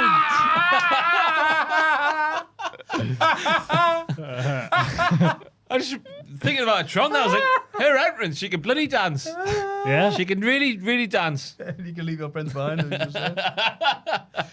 Oh, God. And then the Young Bucks are ready for Forbidden Door. You bloody better beat this weekend. But the Dogs got the better. Oh, whatever. Go on. So yeah, the Bucks say they're on the way back to the top of the tag team division. Then we see shoot fighting happen between Cope That's amazing. and Cage. After You did that mid-word. I don't know how it happened. Cope and Cage and the dogs are brawling through the backstage area. Cope always has to be the coolest. See you, boys. And off he goes for a bit more fighting with a little break and go play. away. Sorry. Then we see hairspray to the eyes. You can't stop the breeze. That's the motion in the ocean. That's Hairspray. Well, okay, sorry. And the heels are on top, and then choking out the champions until they both pass away. So rest in peace, obviously, Christian Cage and Adam Copeland. Anything the dogs can do, Cope can do worse. Anything we can do, anything you can do, we can do better. And then Dave Finlay had the 2001 Christian Cage, or Christian, just like right, Cher, glasses on his head to send a message. I like that bit. Where did he get them I from? didn't get that. Oh my God. Well done. Yeah. I saw a picture on Twitter earlier. Christian did have those glasses. He did have those weird alien-looking things, whatever they're supposed to be. I didn't get that. They're not attached by the ears. They're attached over the top of the head. Oh yeah, they're really weird looking. Fantastic. Yeah, like prime Cage and Cope, which if you ask them is now, which is not true. Don't listen to them. But yeah. Did this make you think, Joel, that they had a chance on the pay-per-view? The dogs? Yeah. No. You Good kidding boy. me? Christ. No, I don't know why. Well, it's just a placeholder feud, isn't it? It is. Whatever. It is. I can't Till take what? them Or till the seriously. box? I don't know. I mean, Until presumably. what? Yeah, because FTR's taking a break now, aren't they? Yeah, I've heard that. I mean, I'm glad. Yeah. I could be all right with Bucks doing that as well, but just because there's got to only be 2 teams at the top of AEW. I don't mind the Bucks at the moment. They're just being a good wrestling match. That's all you see from them now, Yeah. by and large. But I'm intrigued to see when the egos of Cope in particular and Matt in particular clash to see who can come out looking the coolest. It'll be the longest match of all time as well. So much posturing. yeah. AEW International Championship, Takeshita defeated the Demands, Ricochet. They lived up to the hype of this match, which is the biggest compliment you can give them, because I thought they were great. Yeah. Sorry. I can't even say anything right, can I? Sorry, mate. Thought it was over after Ricochet hit his vertigo. Hello. But over weirdly rushed cadence of a count for the third little tap on the mat from referee Paul Turner made the spot a bit ruined by, because all the fans I thought the crowd were like, they'd sometimes confuse. he was like 1, 2, 3.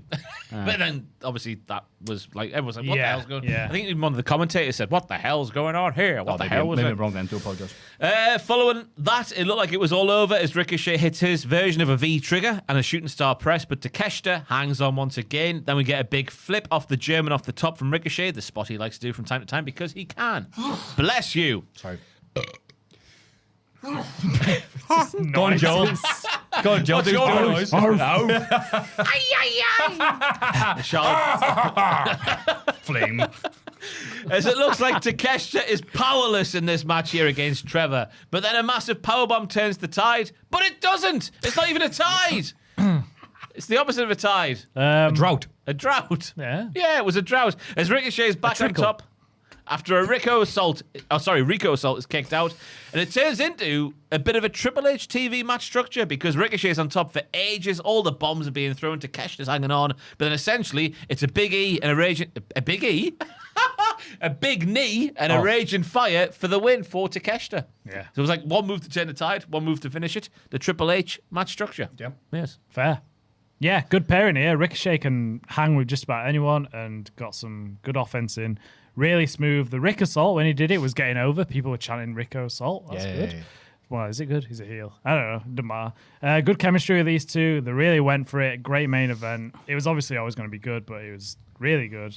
Takeshita in the running for Wrestler of the Half Year. Easy pick. If you He's- just star ratings alone, you're like, He's it's one like of the the- night sky. One of the best in the world right now, isn't he? Yeah. Crazy good wrestler. Yeah, very good main event. Yep, it was lovely. Only thing I can add to that was after Ricochet did a cool move, the cruel fans like, you're still bald. Which I think is good because obviously AEW fans want to go, yeah, we like the action and we know you're a bad guy, but I appreciate you somehow. Yeah. And sometimes it's a bit annoying when they're trying to be a bad guy and you get cheered. So it's like, all right, look, you're still bald. We can say that to Joel next week. Yeah. How are you going to feel about that? Bald. You're going to start fighting us? Yeah, I might get annoyed. Oh, is your personality going to change completely? I'm going to lose my temper. Yeah. I'm going to turn into a thug. How bad are you up there? How early are you catching it? Oh, I'm just doing it because I'm bored. You're not bald, Bored. are you? Get it No, out. No, he said bored. Bored. B-O-R-E-D. Bored. It did sound like bold. Yeah, sorry. I just like to look at something different sometimes, you know? Oh. But if you like you, why would Watch you out, change? Megan. Yeah, she said she'll support me, but then now I'll support you better. Now she's like, well, I might hate it. I was like, you didn't say that before. When I grew my massive beard, she was like, oh, it looks really good. It looks really good. And then when I shaved it off, she was like, thank God I didn't like that. I was like, you said it looked good. Oh, no. So I can't trust a word she says anymore. Speaking of relationship that may be breaking down, did you see Ospreay? He got a belt for his marriage with Windsor. Yeah. His font is bigger than hers on the belt. That's shocking for a married couple. No, men are better than women. That's What do you mean? amazing. I think his mate's got him it, and obviously they're dickheads. Right. But like, yeah, it's like William, real name Ospreay, Alex Windsor. Spell right Really? underneath. It's like for a real life couple. I'm like, oh, mate. Do you reckon they just got it for him and then realised, oh, bugger. It's a wedding. You know, Tack it on the bottom. You know, like you're making a sign and you haven't did it properly. Like the last few letters are really it's small. in the corner. And wife. Windsor. And then Mark Briscoe drops MJF with the J Driller after a huge brawl when everyone does all their moves. Like it's the go home show to a Survivor Series. To be fair, I really enjoyed how it was laid out because we see Kyle get there just in the nick of time to cut off the J Driller. Yep. Then Takeshita wipes out Kyle. Yep. Okada wipes out Takeshita. Yeah. Kyle wipes out Okada. Yeah. Kev wipes out Kyle. Yeah. Darby wipes out Kev. Yeah. Jake Doyle wipes out Darby. Yeah. Roddy wipes out Doyle. Yeah. Orange and Roddy wipe out Doyle again. Yeah. And then wipe. Whoa! Wickety so wickety close. Wickety So wackety close. woo! Shabadoo! Booyaka Shah! MJF wipes out Orange. Yeah. MJF saves Andrade saves. I don't know what's happened to me. I think I'm starved of oxygen. Andrade saves MJF and takes down Mark before the teammates start a shoving match before MJF mistakenly wipes out Andrade, who was holding up Mark with the diamond ring. Up until the point of Jake wiping out Darby, every wipeout had history and context to it. That's what I liked about it. Yeah. If you were someone who liked continuity, this was soft porn. Yeah. I hope we can sell it on YouTube. I do apologize. Of course we can. All right, it was a big wank, apparently. Yeah. Tweety can say that, but not the other one. Wank's not bad. I'll see. Having a wank. Having a wank. Having a Having a wank. wank. Yeah, Mark starts the promo by saying the blood and guts match most recently was all about the thrill of the fight, but this one has more at stake here because, of course, if he wins the match or his team wins the match, he gets a future title shot. Mark isn't anything like Mox, and that's fine. A privileged boy versus a grown-ass man. And the last time they faced off, Mark won, and he can do it again. The people in the Don Callis family don't care about Max. Max then attacks from the rear like Naraku might do. Hopefully not, though. Hopefully not. Hopefully not. I hope he does. Obviously, I think the big question after this segment is what will Andrade do with MJF at the weekend? Will he help him? Will he hinder him? I hope he hinders him. Yeah. Because I think that match there is more of a money match than Mark versus MJF. Because I think that's a bit more predictable. I can't see Mark Briscoe, as good as he is, I'm a big fan. Can't see him beating MJF at this time, but I can see Andrade beating 100%. MJF. Yeah, I agree. Yeah. Yeah, and I would be happy to see that match as well. It's Yeah. an important thing because Andrade's having an amazing run right now. How you Trying up know? his sleeve. Yeah, that's his catchphrase. Yeah. But honestly, that's good. But, when he gets his dick out and starts flexing everything and just having great matches, it's Yeah. like, wow, where was this Andrade 5 years ago? I think he'll drag on a little more, but when he eventually turns on Don Callis, he'll get over. Oh, yeah. Well, Andrade. And really cool coat he was wearing. Ooh, Likes that coat. Peaky Blind. I can't even say that. The Peaky Blinders, isn't he? Yeah. I don't know what's happened, Matthew. I didn't think it was. It's not the booze. I feel dead. Yeah. being in a sweaty office and sitting down for a long time. Yeah. But it's all right, Ross, because that was the Weekend Wrestling. On this day, I see clearly. Oh, we're so white. And you guess imagine- what? Next week, it's even longer. Gonna say this There's is Great American Bash. Great There's Night American of Bash. Champions. There's Forbidden Door. It's There's gonna be SmackDown. so there's long. NXT. There's Raw. There's Dynamite. Collision. Juggalo Championship no, Wrestling. no. MLW, whatever the name of that show is, no one watches it. NWA Power. I Coming don't- back. I don't- NWA Wildside. Shut up. 3PW. CZW. It never ends. And we're here for you. I don't understand how it's gone on so long today, but next week there's 3 more pay-per-views added onto this. Oh my god. And we're happy to be here doing it all for you. Sure.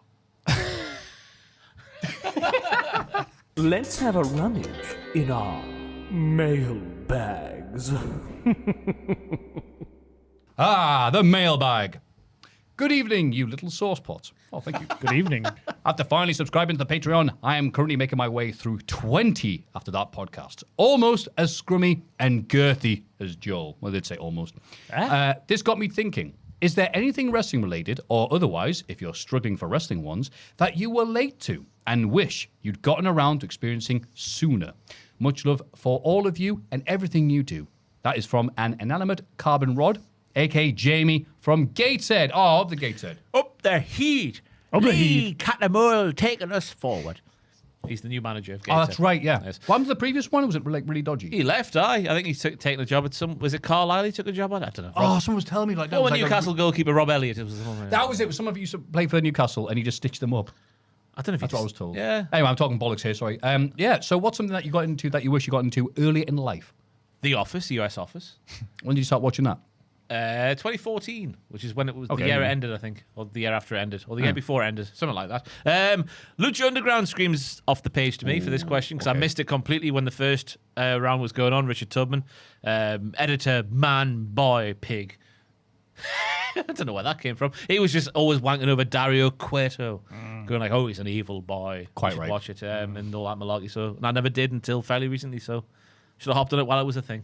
Fantastic Lucha Underground. Yeah. I did just realise when I was naming all those promotions earlier, I didn't mention TNA. Thinking of all the ones that people That's talk a about. sign. It's only Slammiversary this weekend. No way! Oh, it is, isn't it? Wow, that's Well, I was saying, tragic. I was saying, like, do you reckon all this humdrum about Tommy Dreamer and Road Dogg and all the new? Do you reckon it's just to drive up TNA's name in the news It's not great. algorithms? If that's what they're resorting to. It's not great look for him, though, is it? It's the old adage, isn't it? All press is good press. Yeah, nonsense say that. What's something you got into? Wrestling or non-wrestling? Wait, what? It's a wrestling podcast. The question that I Well, read you out. said Office. I did, yeah. He did. The nice man. I'm the a hip hop nice, anonymous. the nice inanimate object did say that it could be non-wrestling or wrestling. I wish I got into investing when I was earlier. Oh, I mean, everyone says that. Amen. Yeah. No one tells you. No. Put it in this and it'll grow like, I don't know. Yeah. Could be 20% in a year. When my gran pegged it, I got when you get your lump sum of money you've saved up. So if I invested that now, I wouldn't be sat here. I know. I just had it in I've had it in I'd be just sat over there. just a normal account for years of like no interest on it. Just wasting away. Yeah. Wrestling. I wish I started watching it. I got back into it like 2014. I wish I started watching it a bit earlier because I missed the whole summer of Punk stuff. So I missed Punk's like arguably his best at Punk at his peak. You know, I kind of missed all of that. Yeah. So when I watched like the Cena versus Punk match at Money in the Bank, I know that was before, but I wasn't like as invested in everyone else. So I was just like, it's an okay match. But you have to be invested in it. It's the crowd. It's the story. So yeah, maybe that. That's fair enough then. I was a bit of a nervous Nelly as a kid, so there was lots of stuff I read about in Power Slam magazine about local big events like 1PW or the Universal Showdowns of FWA, for example, and some other stuff when, I don't know, WWE came to town. But, well, one thing, I was also bloody poor, so I'd have to start saving 12 months from then to actually afford to go to it. But, yeah, missed out on a lot of them things. And even though I've made up for it by going to God knows how many wrestling events during the prime years of 2013 to 2019-ish or so. There was still so much more events I could have gone to, which is weird. I sound like an addict there, bloody hell. In terms of non-wrestling, probably would have been a lot healthier if I got into One Piece at the time it aired rather than fit 1,000 episodes in during lockdown. It did make lockdown pretty all right, though, gotta say. Yeah, that's so, allowed during lockdown. Yeah. Yeah, lockdown wasn't bad, was it? When you look back. Yeah. Some of it. I don't want to even say on a podcast. There's people going, wasn't bad for you. No, but it's purse. There were some good things to it. Yeah. I'm not going to defend bloody lockdown. Hello, lovely gentlemen. Simple question. Is Bron Breakker still a viable main event challenger to likes of Roman/Cody? Or has his recent antics and teaming with Theory pushed him further away from world title relevance? It wasn't too long ago that we were swooning for him to have the big belt. But personally, I'd rather see championships for Oba and Fatu before more drawn-out Vision BS. Hear, hear. Much love, Cleveland Cavaliers legend and all-around Aussie icon, Maffew Delavia. Oh, God, I'm going to butcher that. Maffew Dellavedova, a.k.a. Jacob from Cleveland, who rocks. Thank you, pal. Let's go first. I think him being involved in the Vision has harmed him. I think now you look at him now versus what he was a year ago. His momentum has just gone way down, especially the past few weeks. The stuff with like Seth getting injured didn't help him because that would have been a good Mania match. And I think if they had that match at Mania, Braun probably would have gone over. And then that could have just risen him. Instead, he's just been waiting around until Rollins is back, and now this feud is just dragging on forever. It's doing him no favors. I think I don't think he is a main event player now because he's just the past year he's just been doing nothing. They've just wasted him. They're just waiting for something, and now it's just like, I think it's quite a simple fix, though. Not great. I think if Heyman just goes, bollocks to those bums, I'm putting my stock in Braun Breaker. That's how you get Braun Breaker to be a main eventer again. Just give him a Lesnar-esque 0-2 run. Not necessarily winning the world title after a few months, but just mowing people down and getting big matches and taking on the more established names and beating them, which is the most important thing. Because wins and losses do still matter. I think it's fixable, but at the moment, he's gone way down from where he was. I agree with Joel. He's gone way down in estimation. When you say that to a man like Stuart Pearce. Aye. Sorry. It's been a while since I referenced that. I know, yeah. I feel like every week we reference that. It was magnificent. I hope he's doing all right, old King Kev. Oh, it came up on the YouTube recommendations when he resigned, on air for England manager. Being a manager after Germany's They were so nonchalant, I think I'm done. I'm not going to be playing I'll support the next one. I'll just my time's up. They didn't blame anyone. He said, I'm going for the right reasons, stuff like that. But he was so nonchalant. Yeah. I'm done. You just know, don't you? Fair play. Euro 2000 didn't go too well. Yeah. Oh, Bless dear. him. Yeah, you're right. I think you can say the same thing for Braun as you can say LA Knight, Sami Zayn, Jacob Fatu at this exact moment in time of people where it's like, oh, they could be this. No, they've got their key players at the top and they are not to be touched, which is annoying the hell out of me right now because as we looked at the Night Champions thing, as we'll look at it in a second, you're like, we do need to have some young and up-and-coming people, but no. Roman Reigns and Cody, they do all these outside stuff. They've been Street Fighter the movie. Not that one, but the other one that's coming up. So it feels like they don't want to make them look bad. Like how we had Cena and Orton back in the day as the two gods, the two aces almost, which is a shame because you're like, well, if they had done that, they'd be over as out now. Yeah. So I think Braun and Fatu and Oba, they do feel different because they just came onto the main roster and just demolished people, and people are like, whoa, this is exciting, this is new, this is something different. Those in particular, I think they should just push them, but they just refuse to for some reason. Well, that's it. Was like bloody ABBA, winner takes it all, loser has to fall. And they're like, no, we've had too much investment in Seth, in this person. Yeah. There's amazing shows they're doing. And by the way, how am I still seeing adverts for Braun Strowman's bloody cooking show? Oh, because it's great. A man that big eating food, how much food can he eat? More than the average man. I mean, I hope so, yeah. How much of myself, brother? Yeah. Anyway, good evening. Good evening. I hope you're all good. I write in a while back as my girlfriend made an observation that Cody Rhodes looks like Derek O'Connor. Oh. He does a bit. Well, we were at the Natural History Museum last weekend. Look at the Human Evolution exhibit. She mentioned that a bust of Homo erectus looked like modern Randy Orton. My question, which wrestler do you think has aged like fine wine and who has aged like milk? Many thanks. Sporting Lisbon defender, Giorgio. Oh, come on, man. Giorgio. Oh, my goodness me. Okay, Angelo from Lancaster. Georgios oh my God, Vagianidis? Vagianidis. A high score in Scrabble, as my granddad used to say. Vagianidis. Don't say it again, please. I know, that was a definite V at the start there, not an F. Have you got a picture there, Joel? I see you clicking. I'm ready for Homo erectus. And just to compare. Hey, man. Bro. I guess we know what Randy Orton looked like. God, you're right. He has just a granite face now, isn't he? Similar, isn't it? It's really similar. I mean, I know I'm not a person to top up people's looks, but bloody hell. What does this say? Homo erectus. Why is it Homo erectus? Because he's stood up. Ah. And excited. Thank you. Yeah. And gay. It's Pride Month. Homo. All right, yeah. Which wrestlers age? Oh, that's a good question. Tori Wilson. Nikki Bella. You're straight in there. I'm surprised you didn't say Steph McMahon. She's always been fine. Tori Wilson, when she comes back for like the Hall of Fame, that Hall of Fame speech. Wow. LA Knight. He looks his age, I think. Yeah? Yeah, I think he's... Yeah. I think he looks good. The Godfather. Oh, 65-year-old... Christ.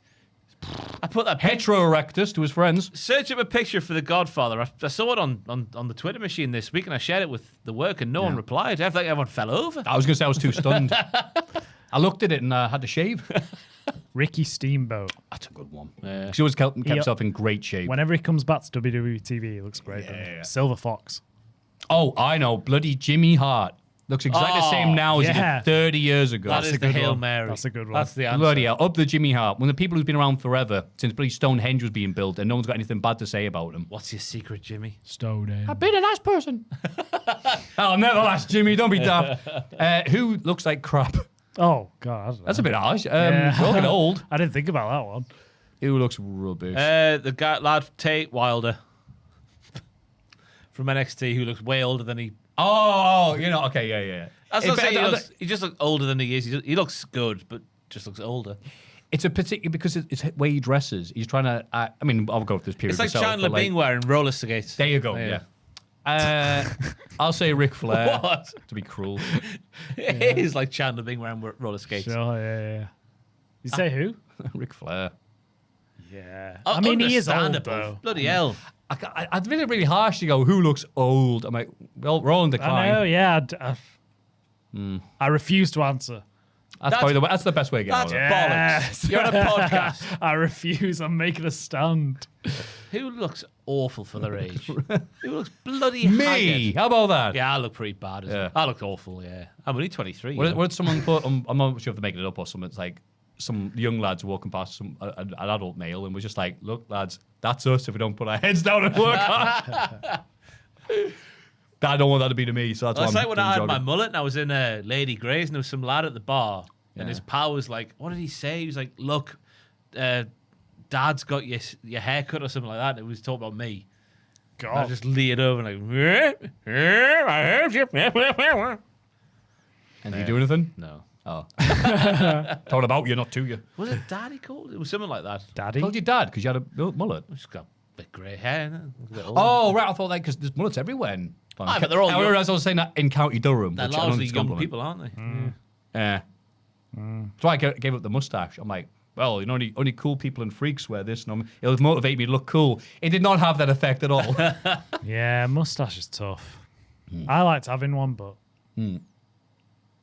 You're look good, allowed right? to have one, you know. I could have one. That with the bald head. Yeah, what do you think of that? Charles Bronson. That could be cool. Yes. Yeah, maybe Oh, I'll Bruce try it out. Forsyth, depending on how you do it. Maybe I'll try No it mess out. with you down Northumberland Street, that's for sure. Yeah. If you walk down there looking like Charles I was Bronson. gonna, oh God, here comes Chopper. You know. Yeah.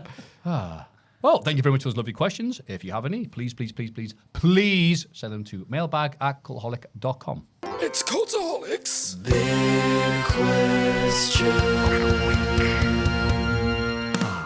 What a lovely long podcast. And time for a big question for a massive podcast, which is what is going to be the best match of the entire bloody weekend? And there's 3 mega shows, so let's have a look at the card. Take it away, Joel. Oh, okay. Where's the mouse? Here he is. Okay, Mouse. let's It's start not, it's a hazy with rat. Night So- of Champions. Night of Champions is first. Jey Uso versus Obafemi, King of the Ring tournament final for the men. Jey Uso wins, it'll be It'll be King Usopp. Yeah. Yeah, can't be asked with that. I legitimately think, looking at that card, the 2 best matches are Io and Liv and the triple threat. I 100% agree. Yeah, my picks as well. I don't know. Io Sky versus Liv Morgan. Could be good, but I mean, if those 2 matches do have those finishes that we're thinking of, Io Sky's mint. Trick Willie versus Ricky Saints. I love your Trick, but not even you can get me excited for that. Yeah. Bron Breakker versus Seth Rollins. Steel Cage for some reason. And I just lost all interest in this feud. Can't wait to see a one-armed Logan Paul climb the cage and get in there. the crowd going, yay, we love you, Logan Paul. Hope Bron wins. It's not going to happen. Cody versus Gunther versus Sammy is the match with the most interest and intrigue. So I agree with that there. And Tiffany Stratton versus Jade Cargill for the It's a main event. What?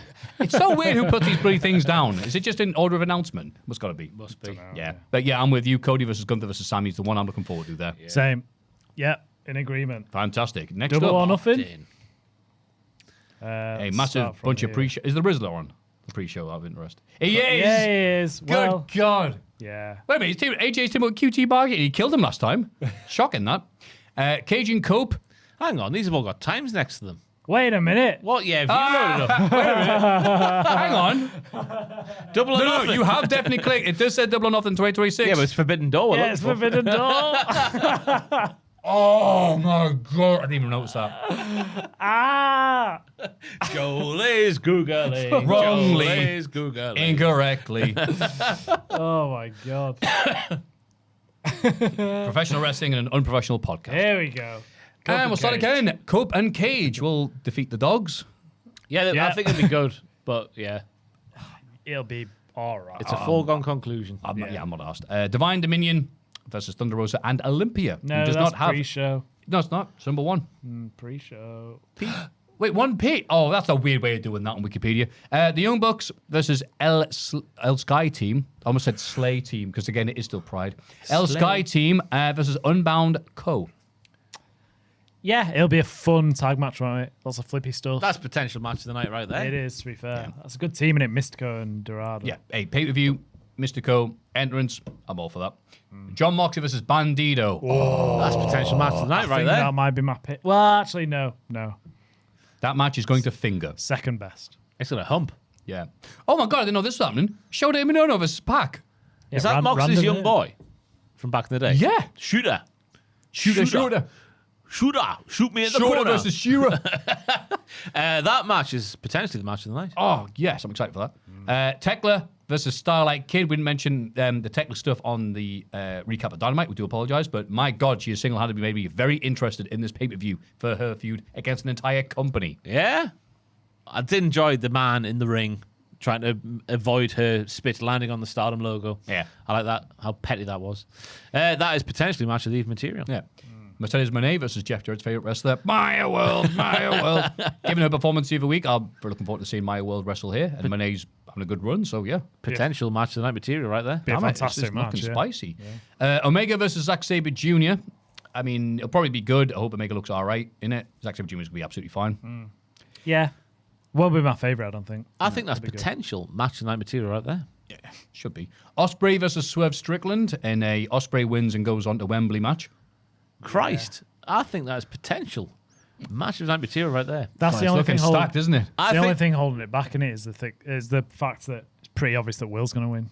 I don't Not know. necessarily a bad thing. They could pull a Fed Heron there and have Swerve win and Will get to the main event by other means. I hope so. I Help hope his they career do. line on Dynamite or something. Yeah. Like Went mad. I'll put my wife's hair on the line. The belt I got from our weddings on the line.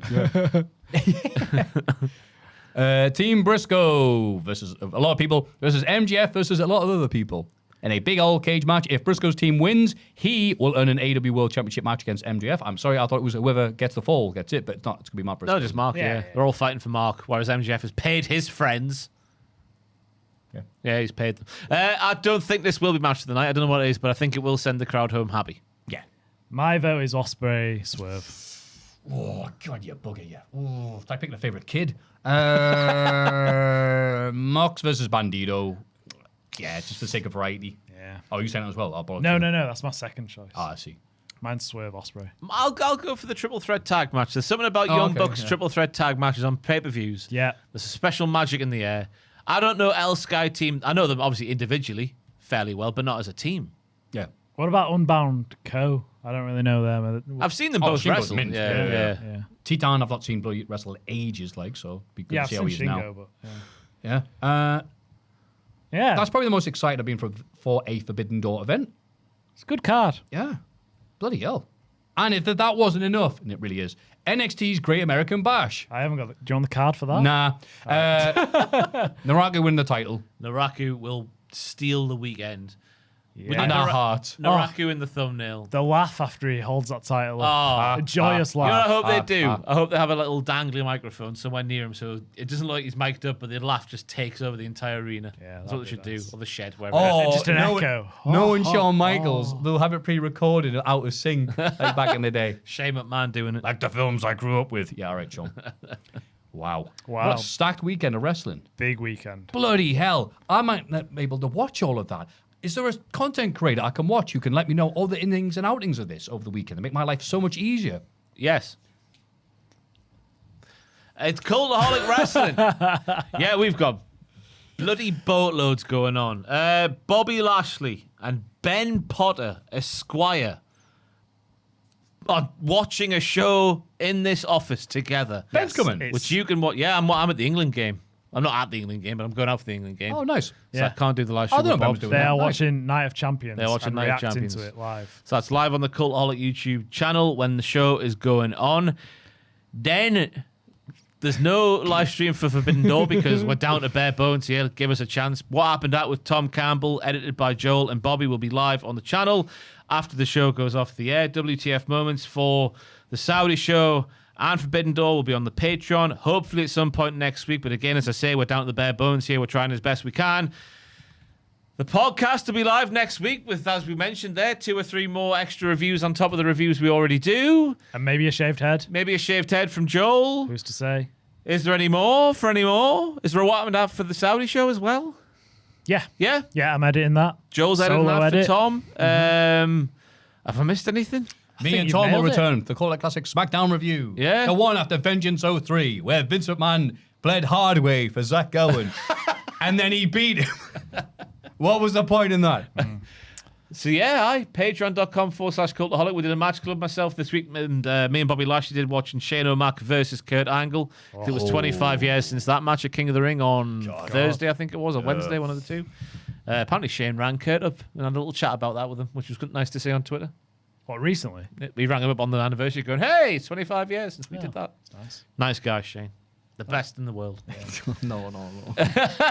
But keep your eyes on the channel, keep your eyes on the Patreon. There is a boatload of stuff coming, so Yeah. yes, thank you very much. After Dark and the Culties are also coming up. Yes. Culties are coming up next week, the half-year Culties. It's not us desperate for content, as we always see every year in the comment section. It's a half-year Culties. Hey, why do people say that? We've done that for years. Every year they do. What? Struggling for ideas. It's just a tradition. Why? Oh, shut up, man. So we can look back at the end of the year and go, how things have changed in 6 months. Yeah. It's a very worthwhile concept, I'll have you know. Thank you very Oh, I much. don't know people saying that. No. Yeah. And then After Dark is live on the Patreon just after this podcast. Well, no, before this podcast ends. Yeah, definitely. Definitely. Yeah, Jesus. 10 p.m. BST, where we talk about things we can't talk about on YouTube because reasons. Yeah, or Sam will hit us with a rolled up newspaper. No, not even that. Just the YouTube gods will demonetize us and kick us out of house and home. Yeah. Yeah, nothing more to add. Nice. Nailed it. Yeah. Check out That the was channel. it. Yeah. Fantastic. We left Ross, the best man to do it. Thank you very much, mate. Not this week. Joe and Ross, absolute pleasure as always. Thank you, very Maffew. much. God Thank bless. you. Stay safe in the sun. That goes out for all of you. Make sure you drink lots of water. Do not be drinking any delicious alcohol, no matter how tempting it is. No, stop that. It is nice. It's been Ross and Joel, be myself, Maffew. Patreon.com/Cultaholic. Mailbag @cultaholic.com. Now, Joel, what should we say as we end We'll this say, bloody hell, it's Wham. No. Oh, it's a bit George Michael. Just wham. Wham. It's a bit Wham. But wham. podcast? All right, I've got Mason Rook saying that. Have we, You ever heard that one before? no, what? Don't say it like Bit that. George and Andy outside. Yeah. Okay. Yeah. That's what we'll say. 3, 2, 1. It's a bit George and Andy outside. Wham.